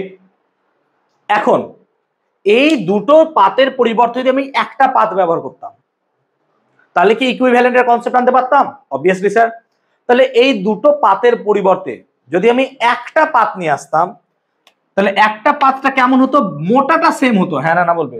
তাহলে একটা পাথ যদি নিয়ে আসতে পারতাম যার মোটাটা সেম, x1 প্লাস x2 মোটা, ক্ষেত্রফলটা কত a, আর তাপ পরিবাহিতাঙ্ক কে হয়, তাহলে এখান থেকে যদি কিউ পরিমাণ হিট প্রবাহিত হয়, সেম লজিকের কথা বলছি আমি, তাহলে কি আমি লিখতে পারতাম এই কেসের জন্য কিউ বাই টি সমান θ2 minus θ1 by x1 plus x2 by K A, এটাই লিখতে পারতাম। কেন, এখন টোটাল বেদ কত হয়ে গেছে x1 প্লাস x2, পরিবাহিতাঙ্ক কত হয়ে গেছে কে, ক্ষেত্রফল কত আছে এ, আর হিট ফ্লো হচ্ছে কিউ বাই টি। তাহলে এখন এই দুটোকে আমি ইকুয়েট করতে পারবো। So equating both this equation আমি কি পেতে পারি, so θ2 minus θ1 by x1 plus x2 by K A সমান θ2 minus θ1 by x1 by k1 a plus x2 by k2 a। এখান থেকে θ2 মাইনাস θ1 কেটে গেলে পরে জাস্ট উল্টে দিলে আমি কি লিখতে পারবো দেখো, জাস্ট এখান থেকে, তাহলে x1 plus x2 by K A সমান x1 by k1 a plus x2 by k2 a, এটা লেখা যাবে নাকি? তাহলে এ গুলো কেটে যেতে পারে, তাহলে আমি এ গুলো কেটে আমি যদি এখানে একটা দুটো পাত না নিয়ে 3-4খানা পাত নিই তাহলেও করা যেতে পারে। তাহলে আমি কি লিখতে পারবো, x1 plus x2 plus x3 plus dot dot dot dot plus up to xn by যদি আমি কে লিখি, তাই না, শুড বি ইকুয়াল টু কত হবে x1 বাই k1 প্লাস কত হবে x2 by k2 plus dot dot dot plus up to কত হবে xn বাই kn। সো এই প্রুফটাই দেখবে তোমাদের করে দেওয়া আছে সম্ভবত পেজ নাম্বার তোমাদের বইয়ে 244 পেজে দেখতে হবে, ঠিক আছে? ওকে, এবার তাহলে লজিক তো আমরা বুঝতে পারলাম, এবার আমরা চাইছি সেই জাংশন টেম্পারেচার। তাহলে আমরা এটা বার করলাম কি, যে ইকুইভ্যালেন্ট কন্ডাক্ট্যান্স কি করে বার করা যায়, যদি একাধিক যুগ্ম পাত দিয়ে দেয় নাকি, যদি একাধিক যুগ্ম পাত দিয়ে দেয় তাহলে ইকুইভ্যালেন্ট কন্ডাকশন কি করে বার করতে পারবো, সেটা এই প্রসেসের সাহায্যে আমরা বার করতে পারবো। এখন যদি আমাকে জাংশন টেম্পারেচার বার করতে দেয়, জাংশন টেম্পারেচার, সৌভিক কোন ইকুয়েশন দিয়ে আমি জাংশন টেম্পারেচারটা বার করবো বলতো দেখি, বোর্ডে সব লেখা আছে, কোন ইকুয়েশনটা দিয়ে জাংশন টেম্পারেচার আমি বার করবো? তুই যেখানে হাত দিতে বলবি আমি সেখানে হাত দিয়ে বলবো, বল কোন ইকুয়েশন? জাংশন টেম্পারেচার কোনটা বুঝিস তো, কোনটা বলতো, থিটা। তো কোন ইকুয়েশন থেকে তোর মনে হচ্ছে যে তুই থিটা বার করতে পারবি? হ্যাঁ, ওকে বলতে দে দেখি। এই ইকুয়েশনটা দিয়ে বার করা যাবে না, এই ইকুয়েশন দিয়ে, তাই তো? তাহলে ইকুয়েশন দুটোকে ইকুয়েট করি, তাহলে আমরা এখানে কি লিখতে পারবো, যে θ2 minus theta by x1 by k1 a should be equal to theta minus θ1 by x2 by k2 a। এবার এই দুটো ইকুয়েশনকে আমি থিটা গুলোকে এক জায়গায় নিয়ে আসবো, তাই তো? আমি থিটা গুলোকে এক জায়গায় নিয়ে আসবো, তাহলে থিটা এদিকে নিয়ে আসছি, তাহলে থিটা এদিকে প্লাস আছে, তাহলে থিটা কমন নিলাম, তাই দেখ থিটা যদি কমন নিই তাহলে এখানে থিটা মানে কত, এটা ভাগ করে দিলাম মাইনাসে, তাহলে theta by x1 by k1 a।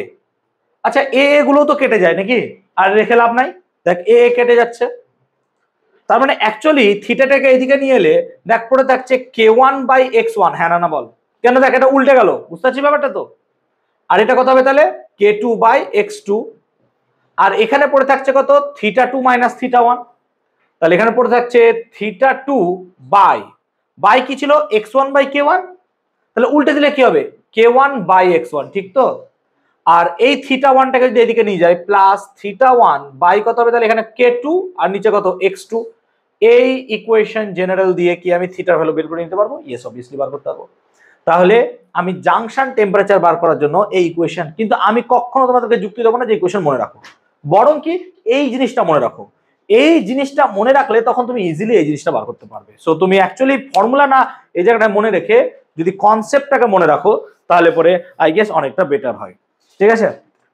এরকমই সিচুয়েশন যদি আমরা একটা চয়েস করি, জাস্ট একটা ন্যাচারাল মিডিয়ে দিলাম এদিকটা, ধরো এমন আমি 3টে পাত নিয়েছি, 3টে রড, সে আমি জাস্ট একটা উদাহরণ দিচ্ছি এই টাইপের প্রবলেম কিভাবে সলভ করবে।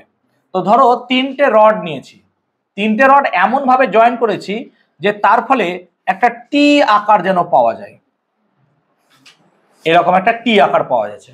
বুঝতে পারছি ব্যাপারটা? এইটা আছে 100 ডিগ্রি সেলসিয়াসে, এইটা আছে 0 ডিগ্রি সেলসিয়াসে, এটাও ধরো 0 ডিগ্রি সেলসিয়াসে। আমি ধরে নাও কোনো একটা মান দিয়ে দিলাম, এটার মান 3 সেন্টিমিটার, এটার মান 2 সেন্টিমিটার, এটার মান 1 সেন্টিমিটার হতেই পারে লেন্থ। আমি তার সঙ্গে সঙ্গে বলে দিলাম এর তাপ পরিবাহিতাঙ্ক, ধরো আমি ধরছি এটা ধরো K1, এটা K2, কোন একটা মান আছে K3।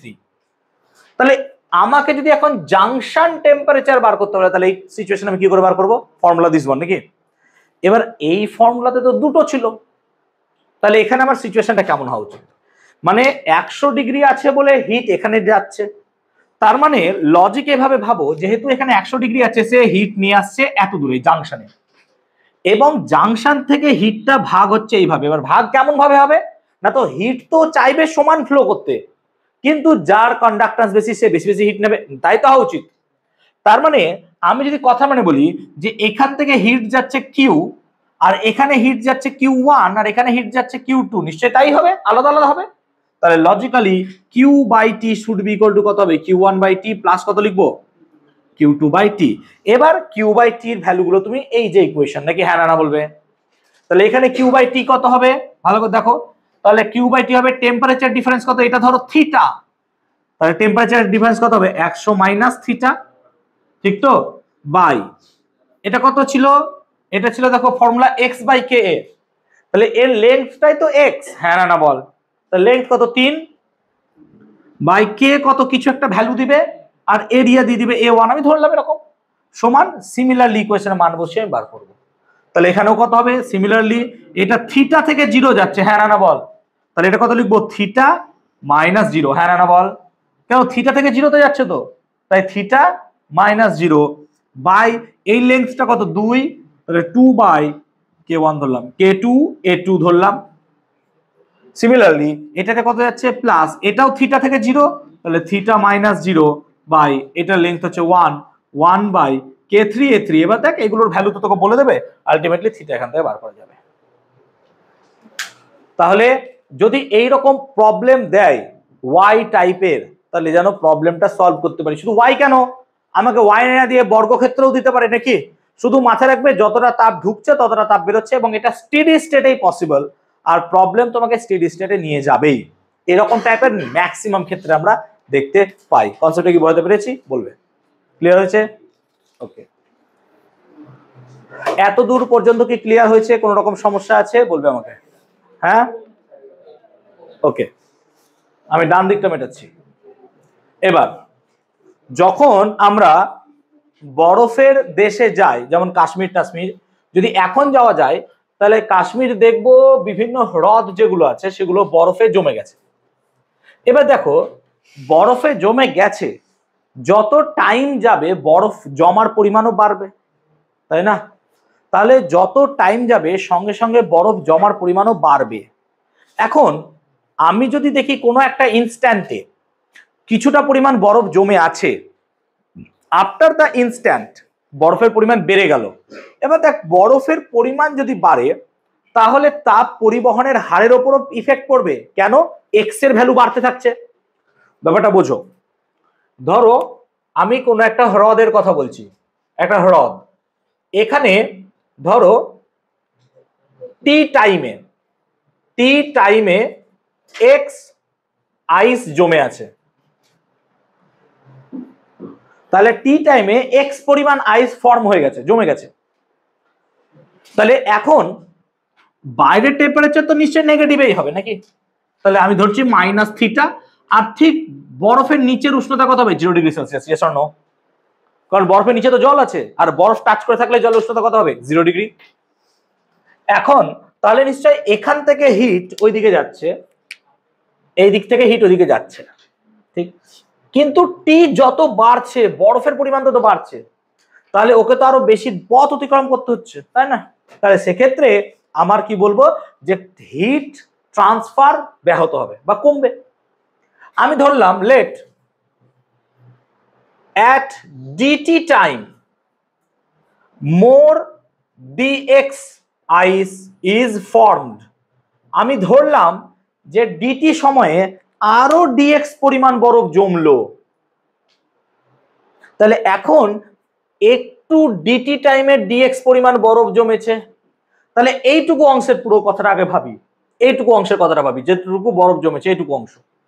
তাহলে যতটুকু জমেছে তার ভলিউম কত? Volume of the newly formed ice কত হবে? ধরো হ্রদটার এরিয়া এ, তাহলে নিশ্চয় হবে কত? এ ডিএক্স, তাই তো হওয়া উচিত, নিশ্চয় তাই হবে। আর যদি আমি মাস বার করতে চাই, তাহলে এ ডিএক্স এর সাথে যদি রো গুণ করে দিই, তাহলে মাস বেরিয়ে যাবে, rho being the density of the ice, তাই তো? ওই বরফের ঘনত্ব যদি রো হয়, তাহলে ভর বার করতে গেলে আয়তনের সাথে কি গুণ করতে হয়? Rho, A dx rho. এটা কি মাস? অবভিয়াসলি স্যার এটা মাস। তাহলে আমি যদি মাস পেয়ে যাই, তাহলে এখান থেকে হিট যে এতদূর পর্যন্ত যাচ্ছে, সেই হিটটা তো বাই মিনস অফ লিন তাপই হবে, কারণ অবস্থার পরিবর্তন হচ্ছে। ইয়েস আর নো বলবে।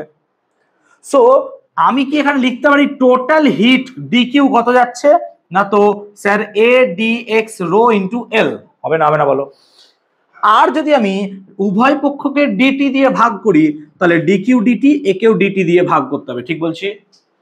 তাহলে ডিকিউ ডিটি যেটা বেরোলো সেটা কি হিট ফ্লো রেট বেরোলো, এটা সমান এ রো এল কনস্ট্যান্ট, সেজন্য এ রো এল কনস্ট্যান্ট রেখে কি আমি ডিএক্স ডিটি লিখতে পারি? তাহলে দেখো তুমি এখান থেকে পেয়ে যাবে যে লজিক, যে যত টাইমের সাথে সাথে হিটের ফ্লো হচ্ছে এক্স এর পরিমাণ তত কি হচ্ছে? বাড়ছে আস্তে আস্তে, বা ভাইস ভার্সা, এরকম ভাবতে পারো। ক্লিয়ার হচ্ছে এতদূর পর্যন্ত? ওকে। আবার দেখো হিট তো এখান থেকে কন্ডাক্টও করছে, হ্যাঁ না না বলবে? হিট তো এখান থেকে এটুকু কন্ডাক্ট করছে, তো কত পরিমাণ হিট কন্ডাক্ট করছে তার ফর্মুলা তো একটু আগে পেয়েছিলাম, আমি এটা মিটিয়ে দিলাম। সো কতটা পরিমাণ হিট কন্ডাক্ট করছে সেটার ফর্মুলা যদি আমরা দেখি, তাহলে কিউ বাই টি সমান পেয়েছিলাম আমরা, তাহলে আমরা পেয়েছিলাম যে কিউ বাই টি সমান কে এ থিটা টু কত? 0 minus of minus theta by কত হবে? এক্স। এটাই কি হবে? তাই হওয়া উচিত। এবার টাইমটা যদি ডিটি হয়, ডিটি, তাহলে আমি এটাকে ডিকিউ ডিটি আকারেও লিখতে পারবো, dQ dt should be equal to K, নাকি হ্যাঁ না না বলো? কারণ আমি তো পুরো কথাটাকে ডিটি আকারেই বলছি। সো যদি পুরো কথাটাকে আমি ডিটি আকারে বলতে চাই, so dq dt is the rate flow, এই সরি হিট রেট ফ্লো বা ফ্লো অফ হিট রেট সমান কে থিটা বাই এক্স হবে। আর এখন লজিক্যালি যতটা পরিমাণ হিট কন্ডাক্ট করছে সেটাই তো বরফ গলাতে বা বরফ জমতে সাহায্য করছে, তাহলে এই দুটো রাশির মান কি হওয়া উচিত? পরস্পর ইকুয়াল। সো লজিক্যালি আমি এখান থেকে লিখতে পারি কি, যে K A theta by x should be equal to A rho L dx dt. তাহলে এখান থেকে আমি লিখতে পারি কি, সবগুলো এক জায়গায় নিয়ে এসো, তাহলে ডিটি কে এদিকে নিয়ে এলাম সমান A rho L by K A theta dx, আর আগে থাকবে এক্স, হ্যাঁ না না বলো? ঠিক। আচ্ছা এখান থেকে এ এ কেটে গেল, ডিটি সমান পড়ে থাকছে rho L by K theta, rho L by K theta into x dx. কিন্তু আমি চাইছি যে বরফ একটা সময় আমি দেখেছিলাম এতটা, আর কিছু সময় পর দেখলাম এতটা, তাহলে কত সময় লাগলো এতটা বরফ জমতে? আমি তো এইটা বার করতে চাই। তাহলে নিশ্চয় আমি বরফের একটা লেয়ার x1 জানবো, বরফের একটা লেয়ার x2 জানবো, ঠিক তো? তাই লজিক্যালি যদি আমি এটাকে বার করতে চাই, তাহলে আমাকে ইন্টিগ্রেশন করা ছাড়া তো আর উপায় নাই। সো অন ইন্টিগ্রেশন কি হবে? ইন্টিগ্রেশনটা না তো কি হবে? ইন্টিগ্রেশনটা না তো যখন x1 বরফ জমেছিল ধরি তখন টাইম ছিল 0, আমি তখন গুনছি টাইম। আর যখন x2 বরফ জমেছে তখন টাইম ধরলাম t। আর এখানে কি লিখলাম আমি? dt। আর এখানে কি লিখবো? x dx। তাহলে dt এর integration with limit 0 to t কত হয়? t হবে, সমান rho L by K theta, আর এখানে কত হবে? তাহলে x dx এর ইন্টিগ্রেশন কত হয়? x square by 2। তাহলে x স্কয়ার বাই 2 মানে আপার লিমিট x2 স্কয়ার, আর লোয়ার লিমিট কত? x1 স্কয়ার, তার মানে x2 square minus x1 square by 2, এটাই ভ্যালু দ্যাট টাইম, যে টাইম ইনস্ট্যান্টে আমি দেখব এতটা বরফ জমে গেছে। এটা কেন আমাকে এরকম ভাবে আসতে হলো? বিকজ অফ দ্য ভ্যারিয়েবল, কারণ এখানে বরফ জমাটা হচ্ছে ভ্যারিয়েবল। এবার তুমি যদি প্রথমে দেখো কোনো বরফ জমেনি, x1 এর ভ্যালু 0 নিতে পারো, সেটাকে 0 ধরতে পারো, এবার তুমি একটু তোমার ইচ্ছা মতো লিমিটটাকে তুমি বসাও, কাজ করো, তোমার চয়েস থাকবে সেটা। তোমাদের বইয়ে পেজ নাম্বার 248 বাংলা বই 9.2.6 পয়েন্টে করে দেওয়া আছে, দেখে নেবে একবার। ওকে, এবার এতদূর কি ক্লিয়ার হলো? বুঝতে পেরেছি কনসেপ্টটা পুরো? আমি বলবে আমাকে ক্লিয়ার হয়েছে পুরো? হ্যাঁ বলো। এর লিন তাপ, ল্যাটেন্ট হিট।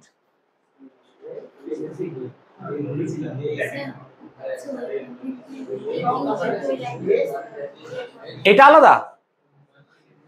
ডিকিউটিটি কি? তাপ প্রবাহের হার। এটা কি কে এ 0 থিটা এর সাথে সমান? কেন? একটু আগে তো পড়ালাম, হ্যাঁ আস্তে প্লিজ, একটু আগে পড়ালাম কিউ বাই টি মানে কত? K A theta 2 minus theta 1 by x. এখান থেকে এটা পেয়েছি বাবা। ট্রাইপড আছে বাবা, একটু সাবধানে, হ্যাঁ ঠিক আছে। এবার দেখো তাপের পরিচলন, অনেস্টলি স্পিকিং তাপের পরিচলনটা আর পড়ানোর প্রয়োজন পড়ে না, এই গল্প দেওয়া আছে সমুদ্র বায়ু, স্থলবায়ু, এগুলো। সো এটা জাস্ট একবার রিডিং দিও, এখান থেকে কোনো রকম আসে না সেরকম প্রশ্ন। আমি মোস্ট ইম্পর্টেন্ট টপিক পড়াবো, দ্যাট ইজ কল্ড রেডিয়েশন বা তাপের বিকিরণ। ঠিক আছে, এতদূর কি ক্লিয়ার হয়েছে? কোনো সমস্যা আছে এতদূর পর্যন্ত? আমি ওয়াই জাতীয় প্রবলেম বোঝালাম কি রকম হয়, তোমাকে ওই প্রবলেম না দিলেও জয়েন্ট মেনের প্রবলেম এরকম দিতে পারে। দেখো যে এরকম ভাবে প্রবলেম দিয়ে দিল, এরকম দুটো চারটে রড দিয়ে দিয়েছি, এবার এখান থেকে আমি হিট সাপ্লাই করছি, ঠিক আছে, এই যাচ্ছে, এই দুটো জাংশনের হিট কত হবে চলো বার করো। আবার এরকম বলতে পারে এই দুটো জাংশনের হিট কত হবে। সো তোমাকে কিন্তু এগুলো মাথায় রাখতে হবে যে এখান থেকে হিট যাচ্ছে, এই হিটটা এখানে যাচ্ছে, এই হিটটা এইভাবে করে করে জানতে হবে। সো এটা দেখবে তোমাদের এক্সাম্পল এই টাইপের প্রবলেম দেওয়া আছে, ভালো প্রবলেম। কি হয়েছে তোমাদের? কিছু বলবে? বল, প্রবলেম থাকলে বল আমাকে। সমস্যা আছে কিছু? হ্যাঁ হ্যাঁ, নেই। রেডিয়েশন, এই পড়ালাম ক্লাসে, বলতো অস্মিত রেডিয়েশন কাকে বলে? বিকিরণ, এক্ষুনি প্রথমে বলে দিলাম। What do you mean by radiation of hit?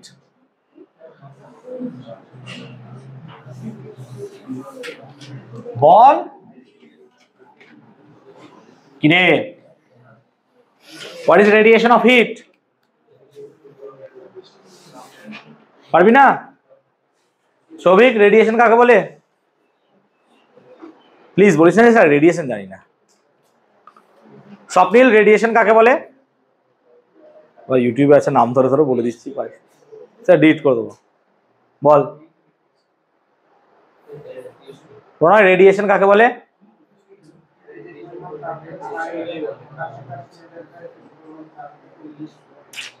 প্রথমে সংজ্ঞা বলে দিলাম, ওটা তো ব্যাখ্যার সময় বললাম। বলো বলো। তাপ তাপ মানে ট্রান্সমিশন অফ হিট কয় রকমের হয়? Convection, conduction. আচ্ছা আমি কি কন্ডাকশন পড়লাম এতক্ষণ ধরে, আর কনভেকশনটা বললাম একটু পড়তে, এবার পড়াবো কি রেডিয়েশন। কনভেকশনে কি বললাম? মার্কারটা এখান থেকে কত দূর নিয়ে যাবো নিজে নিজেই, অর্থাৎ displacement of the particle of the medium হবে। তাহলে হিটের যে ট্রান্সমিশন মোডে পার্টিকেল নিজে স্থান পরিবর্তন করে বা ডিসপ্লেসড হয় এবং হিটকে এক জায়গা থেকে অন্য জায়গায় নিয়ে যায়, তখন তাকে বলবো কনভেকশন। আমরা উদাহরণ কি দিলাম? যে ট্রান্সমিশন অফ হিটের যে মোডে স্থান পরিবর্তন হবে না পার্টিকেলের, কিন্তু হিট এক জায়গা থেকে অন্য জায়গায় চলে যাবে, দ্যাটস কল্ড কন্ডাকশন। আর মাধ্যম ছাড়াই, উইদাউট এনি মিডিয়াম, অথবা মাধ্যম থাকলেও without disturbing the medium, heat যখন এক স্থান থেকে অন্য স্থানে যায়, that process of transmission of heat is called কি? রেডিয়েশন। বুঝতে পারলাম ব্যাপারটা? বুঝতে পারলাম ব্যাপারটা? রেডিয়েশন, আমরা সেই রেডিয়েশন নিয়েই পড়বো এখন। রেডিয়েশনের সবচেয়ে বড় সোর্স আমাদের কাছে আছে, সেটা হচ্ছে কি? সান, সূর্য। সূর্য থেকে রেডিয়েশন আসে এবং রেডিয়েশনের ফলে বিস্তর পাল্লার একটা তড়িৎ চুম্বকের তরঙ্গ আমরা পাই। যেমন আমরা পাই আইআর রে, যেমন আমরা ভিজিবল পাই, ইউভি পাই না, অতিবেগুনি মানে ওজোন স্তর নষ্ট করে দেয়। এদের মধ্যে থেকে থার্মাল রেডিয়েশন নিয়ে আসে ইনফ্রারেড রশ্মি। তাই মাথায় রাখবো, অবলোহিত রশ্মি সবসময় থার্মাল রেডিয়েশনকে পৃথিবীতে নিয়ে আসে। এখন আমরা যদি আমাদের হিউম্যান আইজে দেখি, হিউম্যান আইজে আমরা থার্মাল রেডিয়েশনকে দেখতে পাবো না, কিন্তু আমরা যদি স্নেক বা সাপের চোখ দিয়ে দেখতাম, তাহলে স্নেকের চোখ সবসময় ইনফ্রারেড রশ্মিকে ডিটেক্ট করে। সাপের তো চোখ নাই, তাহলে কি করে? ও অ্যাকচুয়ালি জিভ বার করে, জিভ বার করে থার্মাল সেন্সেশন নেয় এবং সেটাকে আবার কি করে মুখে ঢোকায়।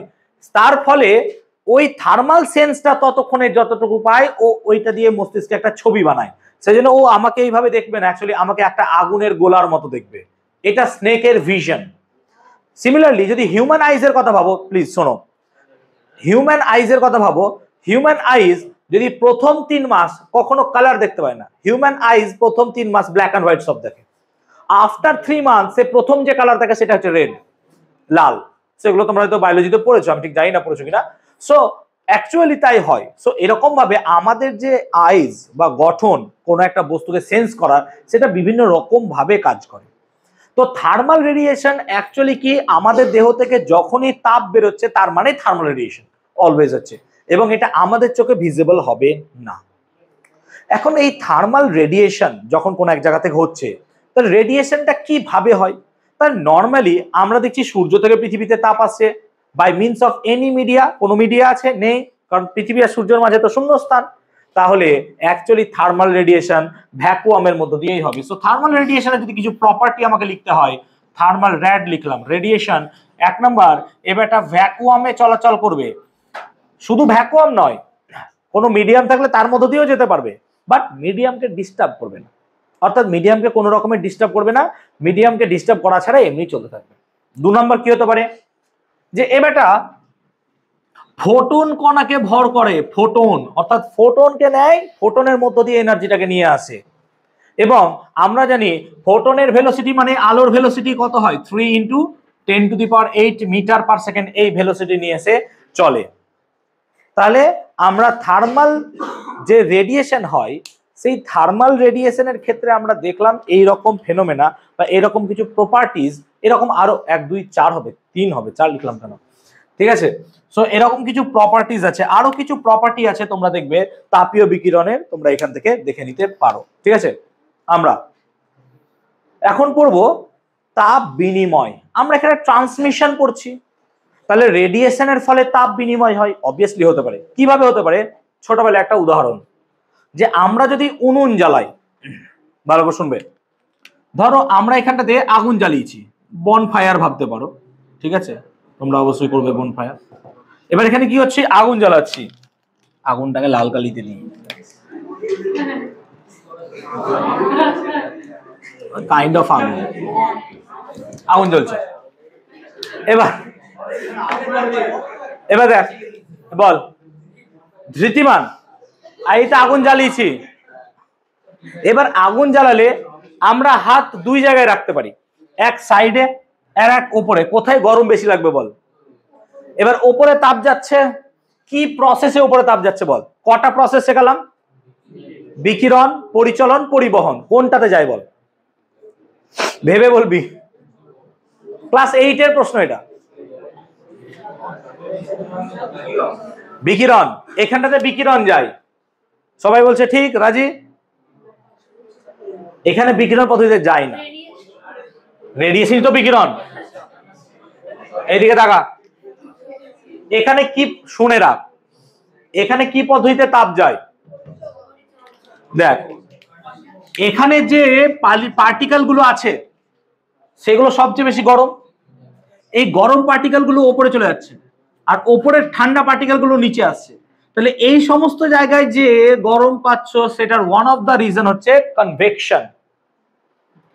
আর তুমি এই সাইডে হাত রাখছো যখন, কনভেকশন কোনোদিন এই দিকে হবে না। কেন? গরম বাতাস সবসময় কোন দিকে উঠবে? ওপরে। গরম বাতাস তো এইদিকে যাবে না, এইখানকার বাতাস গরম হলেও কোন দিকে যাবে? ওপরেই। তাহলে এখানে যে হাত রাখছি সেটা বাই মিনস অফ কি হচ্ছে? রেডিয়েশন। সো উনুনের সাইডে যদি হাত রাখো, যে হিট পাবে সেটা হচ্ছে রেডিয়েশন, আর ওপরে পেলে পরে সেটা কি হবে? Obviously convection. আর উনুন যদি থাকে, তার গা যদি মাটি দিয়ে হয়, তার গায়ে হাত দিলে যেটা পাবে সেটা হবে কন্ডাকশন। এইটা ক্লাস 8 এর প্রশ্ন এসেছিল এবার পরীক্ষায়, ঠিক আছে। সো কোশ্চেনটা কি বোঝাতে পেরেছি, তার অ্যান্সারটা কি বোঝাতে পেরেছি? ক্লিয়ার হয়েছে? ওকে, তাহলে আমরা বুঝলাম by means of radiation heat কি করতে পারে? এক স্থান থেকে অন্য স্থান যেতে পারে। Yes, obviously. এখন এই রেডিয়েশন দিয়ে হিট কিভাবে যায় সেটা ব্যাখ্যা করার জন্য অনেক আগে বিভিন্ন রকমের মেথড ছিল। মেথডগুলোর মধ্যে একটা ছিল কোল্ড রেডিয়েশন, হট রেডিয়েশন তত্ত্ব। What is cold radiation and hot radiation theory? বলা হতো বরফের পাশে দাঁড়ালে আমাদের ঠান্ডা লাগে, আর আগুনে দাঁড়ালে পরে কি হয়, গরম লাগে। তখন একটা কনসেপ্ট ছিল কি, বরফ থেকে কোল্ড রেডিয়েশন বেরোচ্ছে, আমাকে ঠান্ডা করে দিচ্ছে, আর আগুন থেকে হট রেডিয়েশন বের করে আমাকে গরম করে দিচ্ছে। পরবর্তী ক্ষেত্রে দেখা গেল এরকম কোল্ড রেডিয়েশন বলে কোনো কিছু হয় না, যখন থার্মোডাইনামিক্স এর ল আবিষ্কার হলো। কেন থার্মোডাইনামিক্স এর ল কি বললো, যে হিট আইদার কি হবে, উষ্ণতর বস্তু থেকে শীতলতর বস্তুতে সব সময় যাবে। কেন? এনট্রপির জন্য। বোঝালাম তো ক্লাসে নাকি, যে ইউনিডিরেকশন অফ ফ্লো অফ হিট হবে। তো সেখান থেকে প্রিভোস্ট একটা নিজের তত্ত্ব দিলেন। প্রিভোস্ট যদি বা আগে ছিল, প্রিভোস্টের তাপ বিনিময় নীতি। প্রিভোস্ট কি বললেন, যে পরিপার্শ্বের সাথে যদি কোনো বস্তুর উষ্ণতার পার্থক্য হয় by means of radiation, touch না থাকলেও, আগে জানা হতো যে টাচ থাকলে হয়, উনি প্রথম বললেন যে টাচ না থাকলেও কিন্তু বাই মিনস অফ রেডিয়েশন এক বস্তু থেকে হিট অন্য বস্তুতে যেতে পারে। এটা প্রিভোস্টের তাপ বিনিময় নীতি। বলবে এটা তেমন কি, তো আমরাও জানি। তখনকার কালে এই তত্ত্ব জানা ছিল না যখন প্রিভোস্ট এই কথাগুলো বলেন। তাহলে প্রিভোস্ট কি বললো, যে দুটো বস্তু যদি পরস্পর কানেক্টেড না থাকে, they are not connected each other, তারা কানেক্টেড নয়।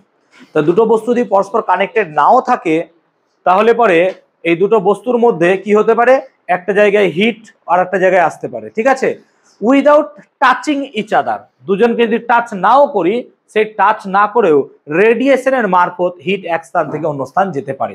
এটাকে বললো প্রিভোস্ট, প্রিভোস্টের তাপ বিনিময় নীতি।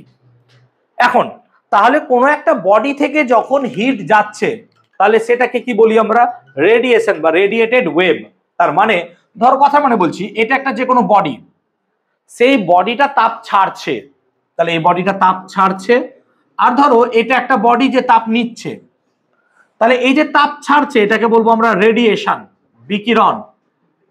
আর যে অ্যাবজর্ব করছে, শোষণ করছে, এটাও তো এক প্রকার বিকিরণ শোষণ করছে। তাই আমরা বিকিরণ আর শোষণ এই দুটোকে এরকম ভাবে বলবো এমিশন। এমিশন মানে এখানে হবে কি, বিকিরণ মানে ও ছাড়ছে, আর অ্যাবসর্পশন মানে সে কি করছে, গ্রহণ করছে। একটা বডি যদি কোল্ড টেম্পারেচার হয় বা ঠান্ডা হয়, তাহলে সে সবসময় অ্যাবজর্ব করবে। একটা বডি যদি তার টেম্পারেচার বেশি হয়, সে কি করবে, রেডিয়েট করবে, এমিট করবে। কি এমিট করবে, আইআর রে, ইনফ্রারেড রশ্মি বা হিট। সো থার্মাল রেডিয়েশন একটা বডি যার টেম্পারেচার বেশি আছে সে অবভিয়াসলি করবে, আর যার বডির টেম্পারেচার কম সে কি করবে, শুধুমাত্র অ্যাবসর্পশন বা শোষণ করবে। তাহলে আমরা দুটো কেস এখানে বুঝলাম, যে রেডিয়েশন আর অ্যাবসর্পশন। কোনো কোনো বস্তু আছে যারা যারা খুব বেশি পরিমাণে অ্যাবজর্ব করতে পারে, আবার এমন বস্তু আছে যারা খুব পরিমাণে এমিট করতে পারে। আবার কিছু বডিজও আছে যারা হিটকে কি করে, তার ভেতর দিয়ে জাস্ট পরের স্টেজে পার করে দেয়। তাদেরকে বলি আমরা কি, যে ট্রান্সপ্যারেন্ট বডিজ ফর হিট, তাপের জন্য স্বচ্ছ বস্তু।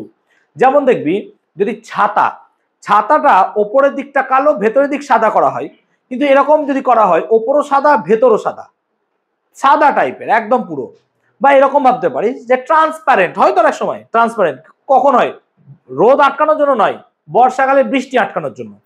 এবার ওই ট্রান্সপ্যারেন্ট ছাতা নিয়ে যদি আমি রাস্তায় ঘুরতে যাই, মাথায় গরম লাগবে না, লাগবে না? অবভিয়াসলি লাগবে, কারণ সেই ট্রান্সপ্যারেন্ট যে থাকবে সে ইনফ্রারেড রশ্মিকেও পার করে দেবে। তাহলে সেক্ষেত্রে আমরা বলবো এটাকে কি হবে, ট্রান্সমিশন। কি বলবো, ট্রান্সমিশন। তাহলে তিনটে ঘটনা ঘটতে পারে, একটা এমিশন, একটা অ্যাবসর্পশন, আর একটা কি, ট্রান্সমিশন। ও ট্রান্সমিট করে পাঠিয়ে দিল তাপকে পরের স্টেজে। কিন্তু আমাদের সিচুয়েশনে ট্রান্সমিশনটা নেই, শুধুমাত্র অ্যাবসর্পশন আর এমিশন আছে। এবার আসি এমিশন আর অ্যাবসর্পশন কাকে বলে। চলে আসি বিকিরণ ক্ষমতা বা এমিটিং পাওয়ার। এমিটিং পাওয়ার কাকে বলে, ধরো কোনো একটা তল কি করছে, কোনো একটা রেডিয়েশনকে এমিট করছে, তাহলে প্রতি সেকেন্ডে, পার এরিয়া মানে 1 বর্গমিটার ক্ষেত্রফল। তাহলে কোনো একটা তল যার এরিয়া হচ্ছে 1 মিটার স্কোয়ার, এবার ওই তল প্রতি সেকেন্ডে যে পরিমাণ রেডিয়েশনকে এমিট করতে পারছে, তাকে যদি ভাগ করা হয় সেম ক্ষেত্রফল যুক্ত একটা ব্ল্যাক বডি, এই ব্ল্যাক বডির রেডিয়েশন দ্বারা পার সেকেন্ডে তার রেশিওটাকে বলা হবে এমিটিং পাওয়ার। মোটা মোটা কথা বলতে গেলে ধরো ধরো এটা হচ্ছে কি সিম্পল একটা যে কোনো বডি, এ হিটকে এমিট করছে, এর একটা ক্ষেত্রফল আছে, এর নির্দিষ্ট সেকেন্ডে একটা নির্দিষ্ট পরিমাণ হিটকে সে রেডিয়েট করছে। এবার এইটা ধরো ব্ল্যাক বডি, তাহলে এ যতটা হিট এমিট করছে আর এ যতটা হিট এমিট করবে তার রেশিওকে বলবো আমরা এমিটিং পাওয়ার। সিমিলারলি কোনো একটা বডি যতটা হিটকে অ্যাবজর্ব করবে বাই সেই ব্ল্যাক বডি যতটা পরিমাণ হিটকে অ্যাবজর্ব করবে তার রেশিওকে কি বলবো অ্যাবজর্বিং পাওয়ার। তাহলে অ্যাবজর্পশন পাওয়ার এটাকে আমরা এ দিয়ে লিখি, অ্যাবজর্পশন পাওয়ারকে এ দিয়ে লিখি আর এমিটিং পাওয়ারকে ই দিয়ে লিখি। তাহলে অ্যাবজর্পশন পাওয়ার বুঝতে পারলাম কনসেপ্টটা, যে একটা বডি যতটা পরিমাণ হিট অ্যাবজর্ব করবে পার সেকেন্ডে পার ইউনিট এরিয়াতে, এবং একটা ব্ল্যাক বডি যতটা পারবে, ঠিক আছে। সিমিলারলি এমিটিং পাওয়ারটা তাই হবে, এবং ট্রান্সমিশন পাওয়ারও সেরকম। ন্যাচারালি এখন নেই তোমাদের বইয়ে এ প্লাস ই প্লাস টি এটার ভ্যালু সবসময় 1 হয়, ঠিক আছে। এটা তোমাদের নেই তাই আমি এটা পড়াচ্ছি না, এটা ইন ডিটেল আছে আমাদের এদের ছিল, ঠিক আছে।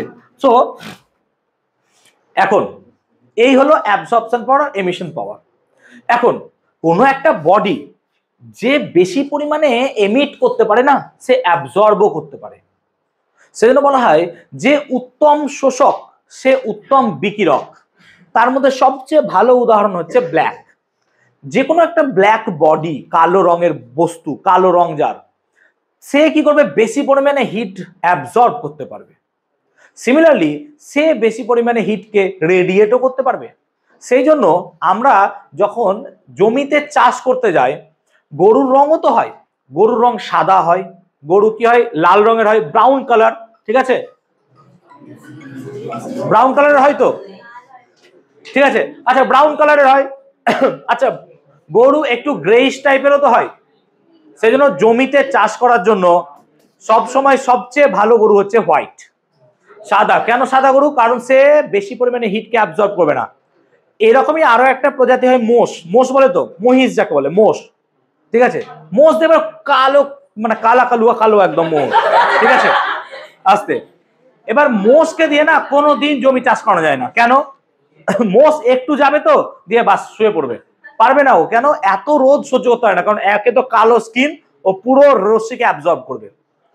সেই কারণে আমরা ছাতার রংটাকেও বেশিরভাগই প্রিফার করি কালো। কেন? কালো কি করছে, ওপরের রঙের তাপগুলোকে শোষণ করছে, তাপগুলো শোষণ করার ফলে তাপগুলোকে সে রেডিয়েট করে দিচ্ছে বাইরে, বাইরে ভেতরে পাঠাতে পারছে না, কারণ সে ট্রান্সমিট করতে পারছে না।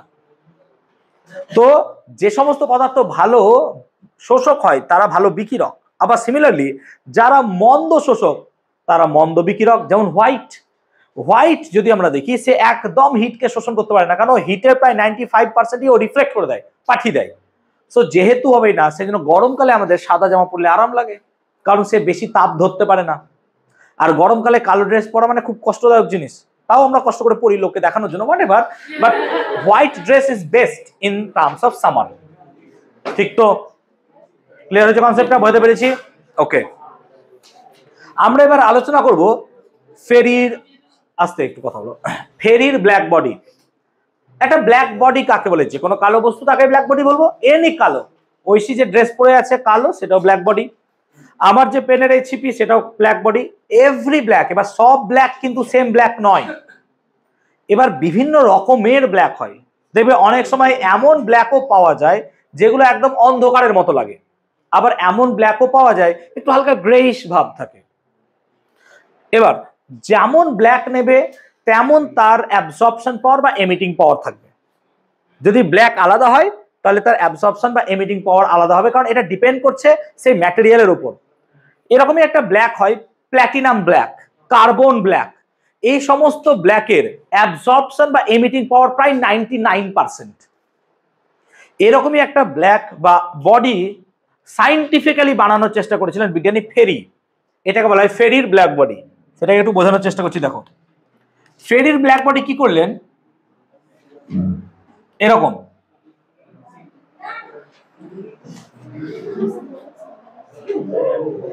এই, এটা একটা দুই দিকের দেওয়াল বিশিষ্ট একটা সিম্পল স্ট্রাকচার, ঠিক আছে।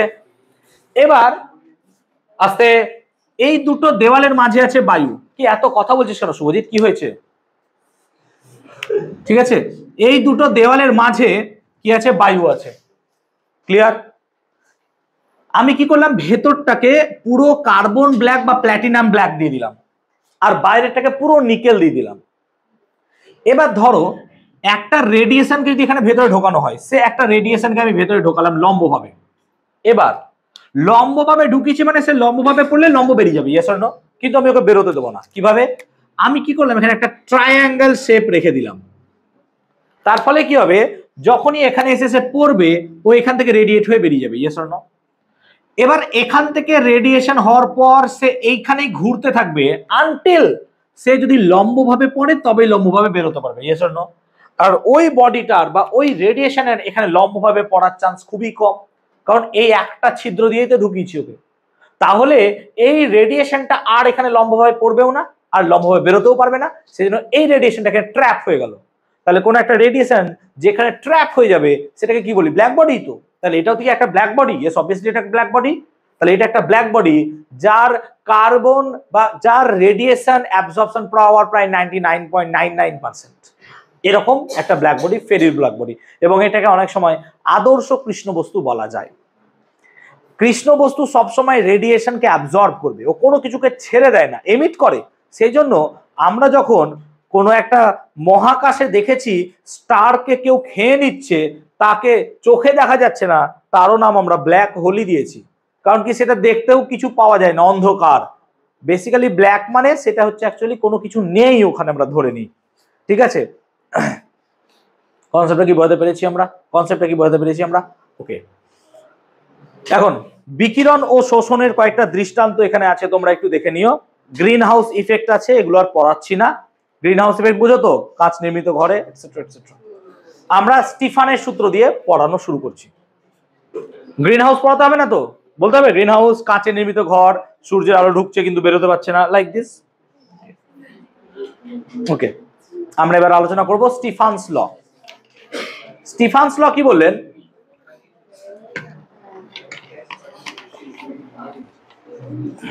বলছে ধরো কোনো একটা বডি আছে, যে কোনো একটা বডি, ধরো যে কোনো একটা বডি আছে, তার টেম্পারেচার টি। তাহলে কোনো একটা বডি যদি টেম্পারেচার থাকে তাহলে সে সবসময় তাপকে রেডিয়েট করছে, অবভিয়াসলি রেডিয়েশনও করছে, এমিশনও করছে, আবার কি করছে, অ্যাবসর্পশনও করছে, কিছু তো করছে।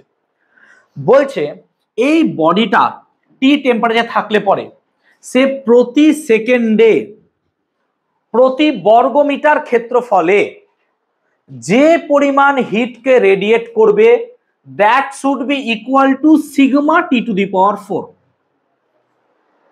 এইটা ছিল স্টিফানস ল, যেখানে সিগমাটাকে বলবো আমরা স্টিফানস কনস্ট্যান্ট। সিগমাটাকে বলবো স্টিফানস কনস্ট্যান্ট। তাহলে টি টেম্পারেচারের জন্য রেডিয়েটেড এই এনার্জি, মাথায় রাখবে এটা শুধু এনার্জি নয়, energy per area per unit time, energy per area per unit time, এটার ভ্যালু হচ্ছে sigma T to the power. এখানে ই বলছিলাম কি, পার ইউনিট টাইমে যতটা পরিমাণ এনার্জি সে রেডিয়েট করছে পার ইউনিট এরিয়াতে, এবং সিগমাটাকে আমরা বললাম কি স্টিফানস কনস্ট্যান্ট, এবং সিগমার ভ্যালু একটা বললাম 5.672 × 10⁻⁻5 হয়। এখন একটা বডি, যে কোনো বডি সে রেডিয়েট করছে, এটা যদি ব্ল্যাক বডি হয় তাহলেও, হ্যাঁ তাহলেও হবে। তার মানে বডিটা ব্ল্যাক বডি হোক বা যে কোনো একটা বডি হোক, যাই থাকুক, সে যে কোনো একটা টেম্পারেচার টিতে অলওয়েজ সে কি করছে, রেডিয়েট করছে নিজের বডি থেকে হিটকে সে সবসময় রেডিয়েশন করছে। যেমন পৃথিবীর কথা ভাবো, পৃথিবীর ভেতরেও তো এখন অভ্যন্তরে অনেক তাপ আছে, তাহলে পৃথিবীও কি করছে, কিছু পরিমাণ হিটকে সে বারবার রেডিয়েট করতে চাইছে বাই মিনস অফ এই পৃথিবী পৃষ্ঠের মধ্য দিয়ে। আস্তে আস্তে আমরা বুঝতে পারছি না, সেই হিটগুলো কি হচ্ছে, আস্তে আস্তে পৃথিবী পৃষ্ঠ থেকে বাইরে বেরিয়ে যাচ্ছে। এখানে আমরা প্রিভোস্টের কনসেপ্টটাকে যদি নিয়ে আসতাম, প্রিভোস্ট কি বলেছিলেন? প্রিভোস্ট বললেন যে পারিপার্শ্বিকের সাথে যদি উষ্ণতার পার্থক্য থাকে তবে তোমার কি হবে, হিটের আদান প্রদান হবে, ইয়েস অর নো? হিটের আদান প্রদান হবে। এখানেও তাই বলছে যে এই বডিটা যদি পারিপার্শ্বিক মিডিয়াম T0 তে থাকে তাহলে এদের মধ্যেও তো একটা হিট রেডিয়েশন বা হিটের তোমার কি হতে পারে, আদান প্রদান হতে পারে, ইয়েস অর নো? এদের মধ্যে হতে পারে। তার মানে বেসিক্যালি এ যদি পারিপার্শ্বিক অর্থাৎ পৃথিবীর বায়ুমণ্ডল ভাবো বা যাই ভাবো, তার যদি টেম্পারেচার T0 হয় আর সেই ব্ল্যাক বডির টেম্পারেচার T হয়, তাহলে এদের মধ্যে একটা কি হবে, হিটের আদান প্রদান হবে বাই মিনস অফ রেডিয়েশন।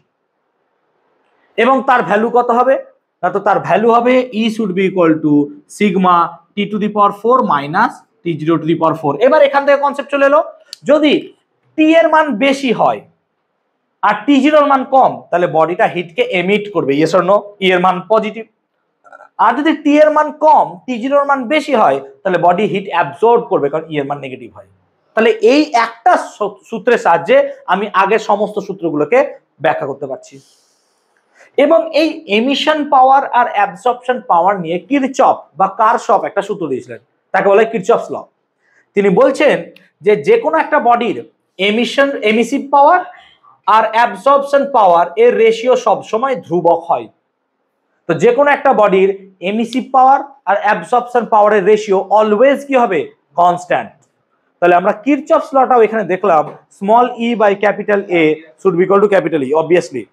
তাহলে কিরচফস লটাও এখানে আমরা মোটামুটি দেখতে পেলাম, লজিকটা সেম প্রয়োগ হলো। এখন আমরা তাহলে প্রিভোস্টের সাথে এখানে স্টিফানস লটাকে অ্যাড করলাম, তাই এই যে পরের লটা পেলাম এটাকে আমরা বলতে পারি স্টিফানস বোলজম্যান ল, তাই না? বা প্রিভোস্ট স্টিফানস ল, এভাবে বলা যায় এটাকে। প্রিভোস্ট আর তার সাথে স্টিফান। কেন প্রিভোস্টের সাথে আমি স্টিফান লিখেছি? তো প্রিভোস্ট আর স্টিফানস এই দুটোকে যোগ করে এই লটাকে নাম দেওয়া হলো, ঠিক আছে? তাহলে রেডিয়েশন সংক্রান্ত মোটামুটি আমরা এই ছোট ছোট তত্ত্বগুলো এখন পড়লাম। রেডিয়েশনের ফলে এই যে হিট এক স্থান থেকে অন্য স্থান যায়, এটা সবচেয়ে বড় প্রমাণ নিজেই সূর্য। এখন সূর্য থেকে গড়ে পৃথিবীতে তাপ আসছে, ইয়েস অর নো? অবভিয়াসলি আসছে। এখন সূর্য থেকে পৃথিবীতে যে পরিমাণ তাপ আসছে, সেটাকে যদি আমরা মেজার করতে চাই, তাহলে সেটাকে আমরা মেজার করতে পারবো। তাহলে সূর্য থেকে যে পরিমাণ তাপ পৃথিবীতে আসছে সেটা যদি মেজার করতে চাই, আমরা সেটা মেজার করতে পারবো। কি করে? না তো এই ফর্মুলা দিয়েই। তুমি ভাবো ই তো এনার্জি, তাহলে সূর্য থেকে পৃথিবীতে যে পরিমাণ তাপ আসছে এনার্জি, এটা কত? ধরো এটা হচ্ছে সূর্য, এখান থেকে পৃথিবী এত দূরে আছে, তাহলে এই দূরত্বটা যদি আর হয়, তাহলে সূর্য এখানে তো সব জায়গায় তাপ ছাড়ছে, হ্যাঁ না বলো? বুঝতে পারছি ব্যাপারটা? তাহলে এই যে তাপ ছাড়ছে এটা তো একটা রেডিয়াস, এবং এটা একটা স্ফেয়ারের মতো হবে, যা সূর্য কেন্দ্রে থাকবে। ব্যাপারটা বুঝো, সূর্য কোথায় আছে? কেন্দ্রে। আর একটা গোলকের মতো চারিদিকে আর ব্যাসার্ধের আছে, যেমন পৃথিবী আছে, তার সব দিকে সূর্য আলো দিচ্ছে, তার একটা অংশ আলো আমরা পাচ্ছি। এমন তো নয় সূর্য একটা সমস্ত আলো আমরা পাচ্ছি, এমন নয়, ও চারিদিকে আলো ছড়াচ্ছে, তার জাস্ট একটা পার্ট আমরা আলো পাচ্ছি। তাহলে এই যে এনার্জিটা পাবো, তার সাথে নিশ্চয়ই এই এরিয়াটা গুণ হবে, কারণ আমরা বারবার এখানে পার এরিয়ার কনসেপ্ট নিচ্ছিলাম। তাহলে কত হবে? 4πr², এটা এরিয়া হয়ে গেল। আর ফর্মুলা কি ছিল? সিগমা T⁴, যেখানে টি হচ্ছে কার টেম্পারেচার? সূর্য। আর ধরো স্মল টি টাইম পর্যন্ত তাপ পেলাম, ঠিক? এবার জাস্ট ইমাজিন করো যে এই তাপটা শুধুমাত্র পৃথিবীতে আসছে কিছুটা এনার্জি, তাহলে সূর্য থেকে আগত তাপের এতটা তাপ তো আসছে সূর্য থেকে, সেই তাপের কিছুটা অংশ পৃথিবীতে আসছে। কতটা? না তো পৃথিবী যতটা গোলক আছে ততটা অংশই তো আসবে। তাহলে এনার্জি যদি ই হয়, তাহলে আমরা বলতে পারি যে solar constant should be equal to E by 4πr²। কেন r²? কারণ পৃথিবী হচ্ছে আর ব্যাসার্ধের গোলক। পৃথিবী যেহেতু আর ব্যাসার্ধের গোলক, তাহলে ক্যাপিটাল r² 4π, এই এতটা গোলক জুড়ে ওই তাপটা ঢুকছে, বাকি তাপ তো ঢুকছে না, বাকি সমস্ত তাপ বেরিয়ে পালিয়ে যাচ্ছে। তাহলে এখন যদি আমি ই এর ভ্যালুটা এখানে বসাই, তাহলে 4π কেটে যায়, তাহলে r² sigma T⁴/r² small tea. এবার যদি আমরা প্রতি সেকেন্ডের কথা ভাবি, তাহলে টি কে যদি 60 লিখো, r² সিগমা T⁴/R², 60, এইটাই হচ্ছে সোলার ধ্রুবকের মান। ক্যালকুলেট করে দেখা গেছে সোলার ধ্রুবকের মান পৃথিবীতে প্রায় 1350 ওয়াট পার মিটার স্কোয়ার। তাহলে সোলার কনস্ট্যান্ট বা সৌর ধ্রুবকের ভ্যালু পৃথিবীতে প্রায় 1350 ওয়াট পার মিটার স্কোয়ার বা 1.35 কিলোওয়াট পার মিটার স্কোয়ার। এটা হচ্ছে সৌর ধ্রুবকের ভ্যালু।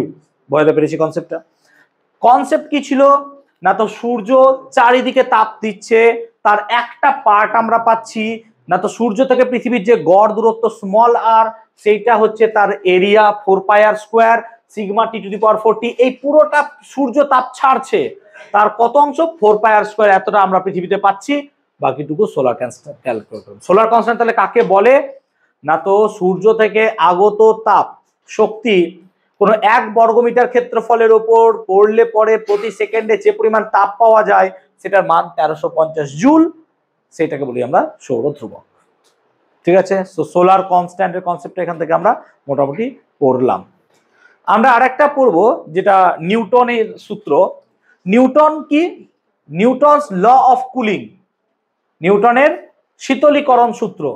এটা বোকা বোকা সূত্র যদিও বা, সেটা তোমার থাকলে তুমি হয়তো সেখানে বানাতে পারতে সূত্রটা। জাস্ট ইমাজিন করো, একটা কোয়েশ্চেন করব, যদি কোয়েশ্চেনটা করতে পারিস তাহলে আমি এই সূত্র জানবো, জানিস নাহলে জানবি না। সিম্পল একটা কোয়েশ্চেন। আচ্ছা স্বপ্নিল বল, স্বপ্নিলকে জিজ্ঞেস করি। আচ্ছা তুই হর, দুটো বালতি নিয়েছি, দুটো বালতিতে দু রকমের জল নিয়েছি, একটা 100 ডিগ্রির জল আর একটা 50 ডিগ্রির জল, বুঝতে পারলি? আমি উভয় বালতির চাইছি জল কমবে, মানে টেম্পারেচার কমবে। ধর 100 ডিগ্রিটাও 10 ডিগ্রি কমে 90 হবে, আর 50-এরটাও 10 কমে 40 হবে। কোন ক্ষেত্রে সময় কম লাগবে? হ্যাঁ, আমি কি বললাম শুনতে পেলি? 100 থেকে 90 হবে জল, আর একটা 50 থেকে 40 হবে জল। কোন ক্ষেত্রে সময় কম লাগবে, যে এইটা তাড়াতাড়ি হয়ে যাবে? 50 থেকে 40, তাই 100 থেকে 90। হ্যাঁ, তাহলে সমৃদ্ধ কি হবে বোঝা যাচ্ছে না। এবার আমি আরো সহজ করছি। এবার ধরো 100 জলটাকে নিয়ে আসবো আমি কততে? 70-এ, আর 50-এর জলটাকে নিয়ে আসবো 40-এ। তাহলে কোন ক্ষেত্রে আগে তাড়াতাড়ি হবে? 50 থেকে 40, কারণ এখানে টেম্পারেচার কম। এবার সমস্যা শোনো, যে আমি যদি বলি যে 100 ডিগ্রির জল আছে, 100 ডিগ্রির জল আছে, আর একটাতে 50 ডিগ্রির জল আছে, ভালো করে শুনবি, 5 মিনিট পর কার টেম্পারেচার বেশি কমবে? বেশি কমবে মানে এই সেন্সে ক ডিগ্রি নামবে, কোনটা নামবে বেশি? এবার বলতে পারবি? 100 ডিগ্রিটা বেশি নামবে। এইটাই নিউটন বলছে। নিউটন কি বলছে তাহলে? যে পারিপার্শ্বিক সারাউন্ডিংস এর সাথে উষ্ণতার পার্থক্য যত বেশি হবে, হিট ফ্লো তত বেশি হবে। এতক্ষণ ধরে তো তাই পড়ালাম রে ভাই, এইটাই নিউটন বললো। তার মানে তোমার ধরো টেম্পারেচার থিটা, আর পরিপার্শ্বের টেম্পারেচার কত?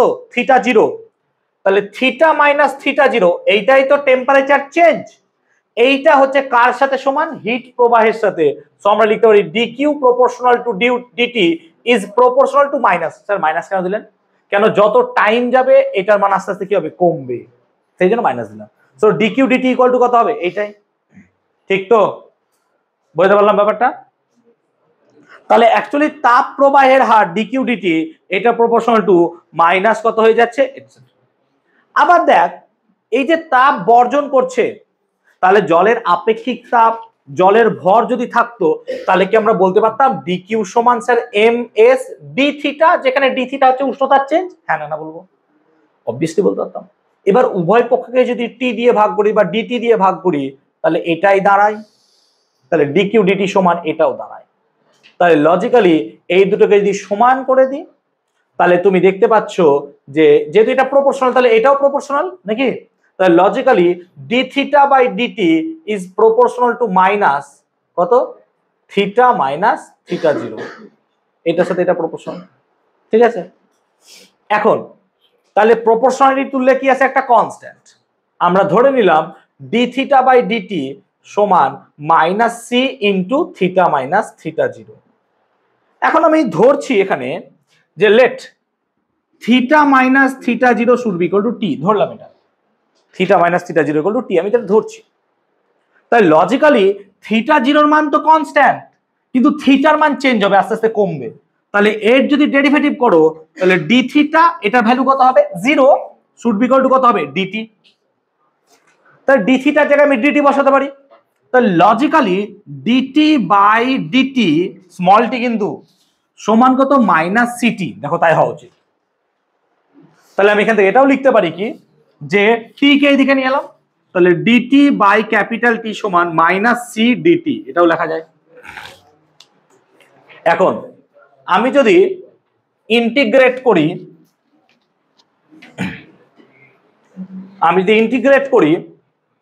তাহলে ডিটি বাই টি সমান মাইনাস সি ইন্টিগ্রেশন ডি, তাহলে লগ টি সমান মাইনাস সি টি প্লাস কে একটা কনস্ট্যান্ট। আমি ধরলাম যে হোয়েন টি সমান 0 তখন টি সমান টি 0, অর্থাৎ যখন আমি জাস্ট শুরু করেছি ক্যালকুলেশন করা বা পরীক্ষাটা করা তখন টেম্পারেচার ছিল T0, আমি এটুকু ধরলাম।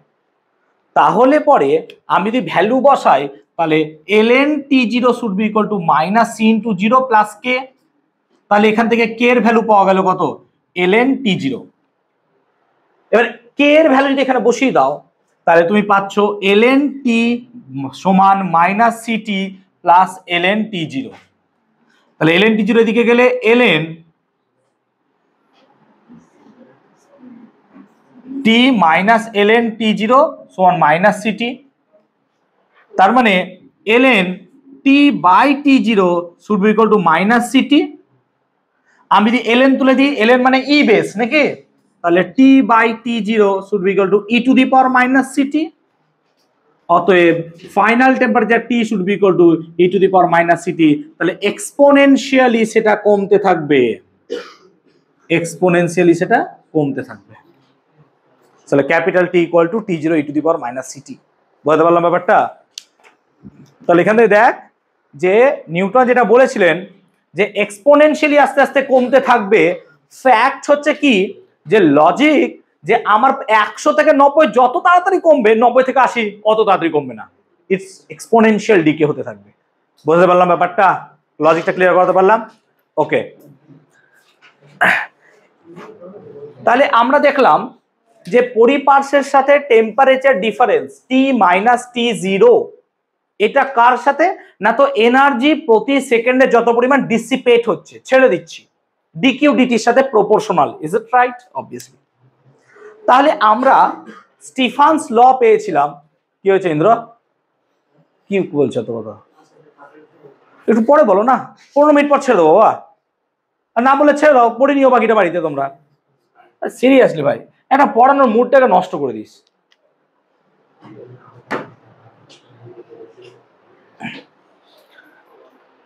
আমরা স্টিফানস প্রিভোস্ট ল যেটা পেয়েছিলাম সেটা পেয়েছিলাম E সমান sigma T4 minus T04। Is that right? এটাই তো ঠিক পেয়েছিলাম।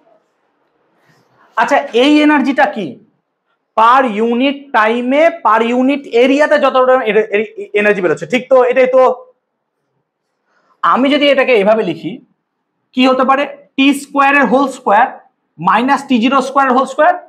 তাহলে এভাবে তো লিখতে পারি, দেখ টি প্লাস T0, আচ্ছা মাইনাস আগে লেখ, টি মাইনাস T0 টি প্লাস T0 তার সাথে কত গুণ না, তো টি স্কোয়ার প্লাস T0 স্কোয়ার। বলতো এটা হবে কি হবে না?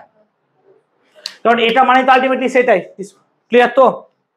এবার ধর টি আর T0 মধ্যে খুব বেশি গ্যাপ নাই, তার মানে ধর আমি কথা বলছি 2 যদি 2.3 হয়, T0 হচ্ছে 2.4, তাহলে এদের পার্থক্যটা হচ্ছে 0.1। কিন্তু দেখ টি আর T0 যেহেতু যোগ আছে তাহলে 2.3 প্লাস 2.4 আলটিমেটলি টি থাকবে। সেই জন্য আমি এক্ষেত্রে এই কথাটা বলছি, লিখছি না, বলছি। তোমাদের হলে লিখতে হবে যে ধরে নিচ্ছি টি আর T0 পার্থক্যটা কম, টি মাইনাস T0 আছে। তো যদি পার্থক্য কম হয় তাহলে এইগুলো সবে আমি T0 বসাতে পারি।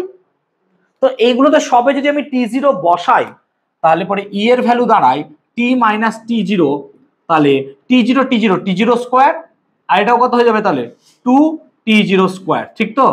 তার মানে আলটিমেটলি কত হলো T0 square T0 square T0 to the power 4, তাই না? T0 to the power 4 R 4 O 2T0, sorry এটা হচ্ছে সিগমা। থ্যাংক ইউ, ঠিক আছে আব্দুল। তার মানে এটা T0 T0 2T0, এটা ঠিক আছে তো? তার মানে 2 2 4 4T0 টু দি কিউব, ঠিক। আর কত এলো সিগমা T মাইনাস T0। আচ্ছা T0টা পরিপার্শ্বের উষ্ণতা, পরিপার্শ্বের উষ্ণতা তো কনস্ট্যান্ট, ও তো চেঞ্জ হয় না। আমার বালতির জলের টেম্পারেচার চেঞ্জ হবে, তার মানে এই পুরো পার্টটা কি কনস্ট্যান্ট? তাহলে এই পুরো পার্টটা কনস্ট্যান্ট, তাহলে ই এটাও constant, is proportional two T minus T0। তার মানে প্রতি সেকেন্ডে প্রতি বর্গমিটারে যে পরিমাণ এনার্জি ছাড়বে সেটা টি মাইনাস T0 সাথে সমান, টি মাইনাস T0 সঙ্গে সমানুপাতিক। এবং এটাই কি বলেছিল নিউটন, দেখো থিটা মাইনাস থিটা জিরোর সাথে তোমার হিট ডিসিপেশন বা হিট ছাড়াটা সমানুপাতিক। ক্লিয়ার হলো? আজকে লাস্ট টপিক পড়াবো, সেটা হচ্ছে আস্তে কৃষ্ণ বস্তুর শক্তি বিকিরণ বা বন্টন, ব্ল্যাক বডি রেডিয়েশনের এনার্জি ডিস্ট্রিবিউশন। ক্লিয়ার এতদূর?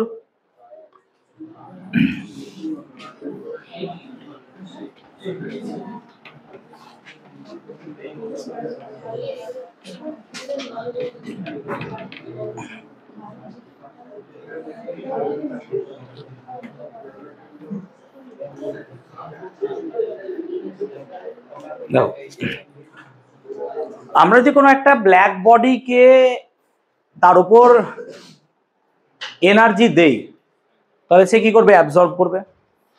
আফটার অ্যাবজর্পশন সে কি করবে? এনার্জিকে রেডিয়েট করবে। এবার যে পরিমাণ এনার্জি রেডিয়েট করবে সেটা বিভিন্ন রেডিয়েশন হতে পারে।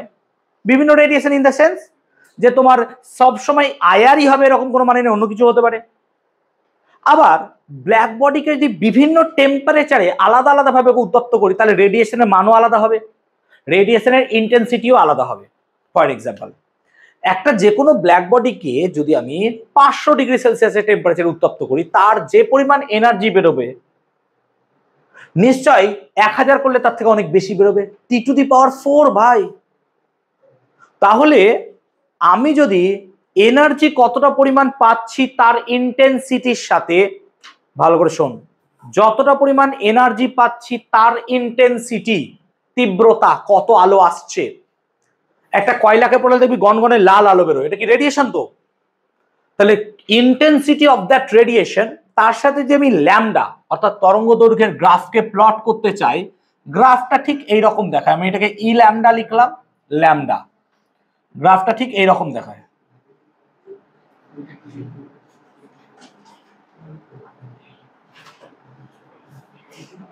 এই কাইন্ড অফ দিস, যেখানে এটা হচ্ছে T1, এটা T2, এটা T3, এবং মাথায় রাখবো T1 less than T2 less than T3।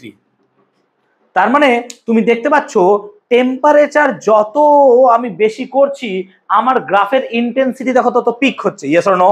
Intensity বাড়ছে। যেখানে ই ল্যামডাটা আছে সেই ই ল্যামডাটা আমার এখানে ইন্টেন্সিটিকে বোঝাচ্ছে, আর ল্যামডাটা বোঝাচ্ছে ওয়েভলেংথকে।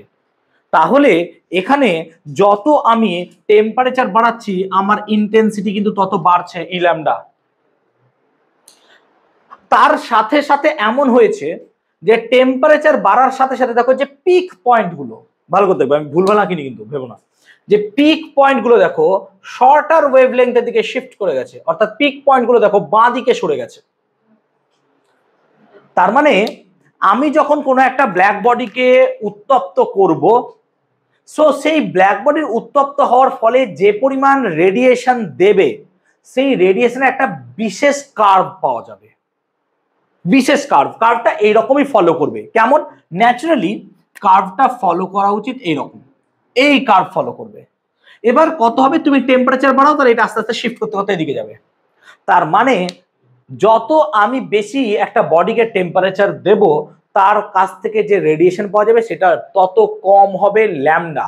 মানে আমি যদি কোনো একটা লাল নক্ষত্র দেখি আর একটা নীল নক্ষত্র দেখি, আমি প্রথম দেখাতেই বলবো নীল নক্ষত্র টেম্পারেচার বেশি লালের থেকে। কেন? নীল থেকে আগত রেডিয়েশনের পরিমাণ অনেক বেশি বলে তার তরঙ্গ দৈর্ঘ্য নীলের কি হয়? কম। আর লালের তরঙ্গ দৈর্ঘ্য বেশি বলে তার কি রেডিয়েশনের ইন্টেন্সিটিও কি হচ্ছে? কম, কারণ পিক তো কম। তো লজিক্যালি টেম্পারেচার চেঞ্জের সাথে আমি এক্ষেত্রে দেখতে পাচ্ছি এই কার্ভ থেকে এরকম ভ্যালু পাওয়া যাচ্ছে। এটা কি না, তো এটা বাই মিনস অফ প্র্যাকটিক্যাল, কিন্তু এই তত্ত্বকে ব্যাখ্যা করার মতো তখন কিছু ছিল না। এই তত্ত্বকে ব্যাখ্যা করার মতো তখন কিছু ছিল না। সো ব্ল্যাক বডি রেডিয়েশন তখন একটা খুব সমস্যা হয়ে দাঁড়িয়েছিল।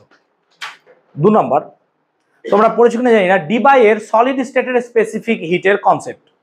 সলিড স্টেটের স্পেসিফিক হিট সংক্রান্ত ডিবাই একটা পরীক্ষা করেছিলেন, যার ফলে তিনি একটা বিশেষ রকমের কার্ভ দেখতে পেয়েছিলেন বাই মিনস অফ প্র্যাকটিক্যাল, যেটারও তখন কোনো তত্ত্ব পাওয়া যাচ্ছিল না।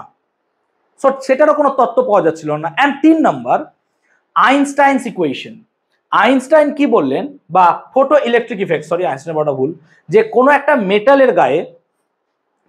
মেটালের গায়ে যদি কখনো আমরা আলো ফেলি, ক্লাস 12-এ পড়াবো, দেখবো সেখান থেকে ইলেকট্রন বেরিয়ে আসছে। এটা পরীক্ষা করে প্রমাণ করেছিলেন বিজ্ঞানী লেনার্ড, সেটা বলে লেনার্ডের এক্সপেরিমেন্ট। তো কোনো একটা মেটাল থেকে যদি আমরা আলো ফেলছি, সেখান থেকে ইলেকট্রন বেরিয়ে আসছে, এর বৈজ্ঞানিক ব্যাখ্যা তখন পর্যন্ত ছিল না। কেন? আলো একটা তরঙ্গ আর ইলেকট্রন পার্টিকেল। তো আমি তরঙ্গের সাথে পার্টিকেলকে কি করে রিলেট করবো? তোমরা এখন জেনে গেছো যে ডি ব্রগলির তত্ত্ব, বাট তার আগে তো এটা জানা ছিল না।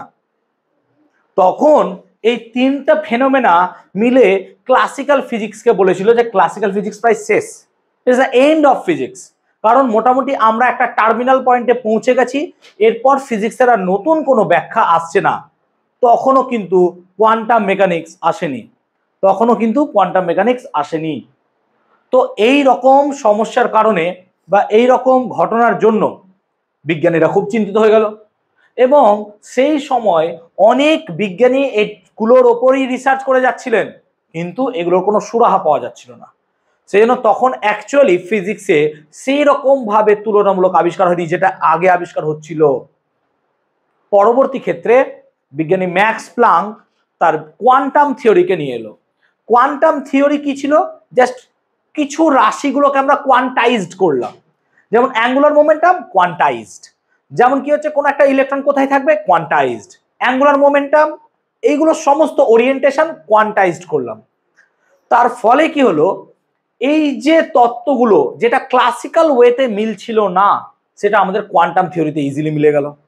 আইনস্টাইন এই কোয়ান্টাম থিওরিকে কাজে লাগিয়েই, যেমন একটা উদাহরণ দিচ্ছি, যেমন আইনস্টাইন এই ফটো ইলেকট্রিক ইফেক্টে কি হচ্ছিল, যে একটা মেটালের ওপর আলো এসে পড়ছে, সেখান থেকে ইলেকট্রন বেরোচ্ছে, কেউ বুঝতে পারছে না কেন হচ্ছে, কেন? আলো তরঙ্গ আর এটা হচ্ছে পার্টিকেল। তখন আইনস্টাইন কি করলো, বলল আলো অ্যাকচুয়ালি ফোটন হিসেবে আসছে, দে আর দ্য পার্টিকলস।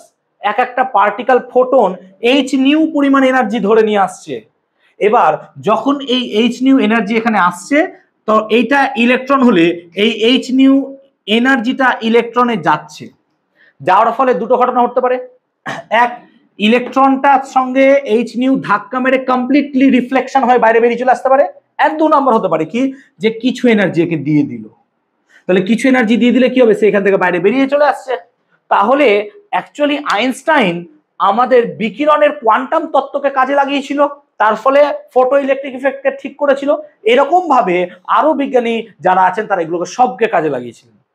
তার ফলেই শুরু হলো নতুন একটা এরা, কোয়ান্টাম থিওরি, এবং তার ফলে আবিষ্কার বা বানাতে লাগলেন কোয়ান্টাম মেকানিক্স। তার জন্য শর্ডিঞ্জার বা তার জন্য ডিরাক, ফার্মি, এরকম আমাদের বোস, প্রচুর বিজ্ঞানী আছে যারা মোটামুটি কোয়ান্টাম মেকানিক্সকে আশ্রয় করে বা কোয়ান্টাম মেকানিক্সের সাহায্যে এমন ফিজিক্স আনসলভ প্রবলেমগুলোকে সলভ করলেন, যেটা ক্লাসিক্যালে কোনোদিন ভাবা মানে নিছকই বেকার ছিল, ভাবাই যেত না। যেটা তোমাদের আগেও এক্সাম্পল দিই, যে কোয়ান্টাম থিওরি মানে দ্যাট ইজ প্রবাবিলিটি। আমার এখানে থাকার probability that's called quantum. But classical কি, হ্যাঁ ইউ আর 100% হিয়ার, ঠিক আছে। সেই জন্য একটা ইলেকট্রনের মোমেন্টাম, তার সাথে তার পজিশন থাকার একটা প্রবাবিলিটি আছে, এবং del P del X is greater than equal to h/2π uncertainty principle. So এইগুলো কেন হলো? Because of the probability factor. Probability factor না থাকলে এগুলো আসতো না। যেমন আমি একটা উদাহরণ দিয়েছিলাম, যে একটা হিলিয়াম বা আলফা পার্টিকেলের নিউক্লিয়াস ছেড়ে কোন, তোদের ব্যাচে বলেছিলাম কি, হ্যাঁ না কোন ব্যাচে বললাম, একটা হিলিয়াম পার্টিকেল বা আলফা নিউক্লিয়াসে তৈরি হয় তো কখন, রেডিও অ্যাক্টিভিটির সময়। সো একটা আলফা পার্টিকেল কোনো দিনই সেই নিউক্লিয়াস থেকে বেরিয়ে আসতে পারবে না অ্যাকর্ডিং টু ক্লাসিক্যাল মেকানিক্স। পরে পড়বি তোরা যদি কেউ ফিজিক্স নিয়ে পড়িস। কিন্তু কিন্তু because of the quantum tunneling এফেক্টের জন্য তোরা গুগলে সার্চ করতে পারিস, কোয়ান্টাম টানেলিং এফেক্টের জন্য ওই আলফা পার্টিকেল বেরিয়ে চলে আসে। কেন হলো? ক্লাসিক্যাল জীবনে সম্ভব নয়, বাট কোয়ান্টাম মেকানিক্স এখানে সম্ভব হচ্ছে। সো এরকম অনেক ফেনোমেনা আছে যেগুলো ক্লাসিক্যালের ক্ষেত্রে সম্ভবই নয়, but according to the position বা perspective of the quantum mechanics তুমি বলতে পারো ইট ইজ ট্রু। মোটামুটি এখন কোয়ান্টামই চলছে, এখন কোয়ান্টামের সাথে গ্র্যাভিটেশনকে মেলানোর চেষ্টা চলছে, এখন হয়নি।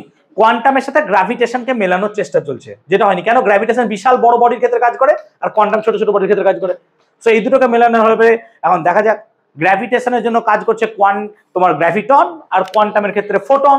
সো এই দুটোকে মেলানো যদি যায় বা কোয়ান্টা বলতে পারো, তাহলে এখন যদি নতুন কিছু পাওয়া যায় ইটস পসিবল। এবার দেখো এখানে ধরো এখানে ধরো ল্যামডার ভ্যালুটা হচ্ছে ল্যামডা এম, আর টি টেম্পারেচার। এই যে কতটা পরিমাণ সরবে সেটা একটা ফর্মুলা আছে, ল্যামডা টি এম টি সমান বি। এটাকে বলা হয় ভিনের সরণ সূত্র বা উইন্স ডিসপ্লেসমেন্ট ল। এটাকে বলা হয় উইন্স ডিসপ্লেসমেন্ট ল বা ভিনের সরণ সূত্র। এইটার দ্বারা বোঝা যায় ল্যামডা এম হচ্ছে পিক আর টি হচ্ছে টেম্পারেচার। টেম্পারেচারের সাথে ল্যামডা গুণ করলে পরে বি পাবে, বি এর একটা পার্টিকুলার ভ্যালু আছে, দ্যাট ইজ কনস্ট্যান্ট। ক্লিয়ার? ওকে, তাহলে আমরা চ্যাপ্টার মোটামুটি এখানে শেষ করলাম। ক্লিয়ার?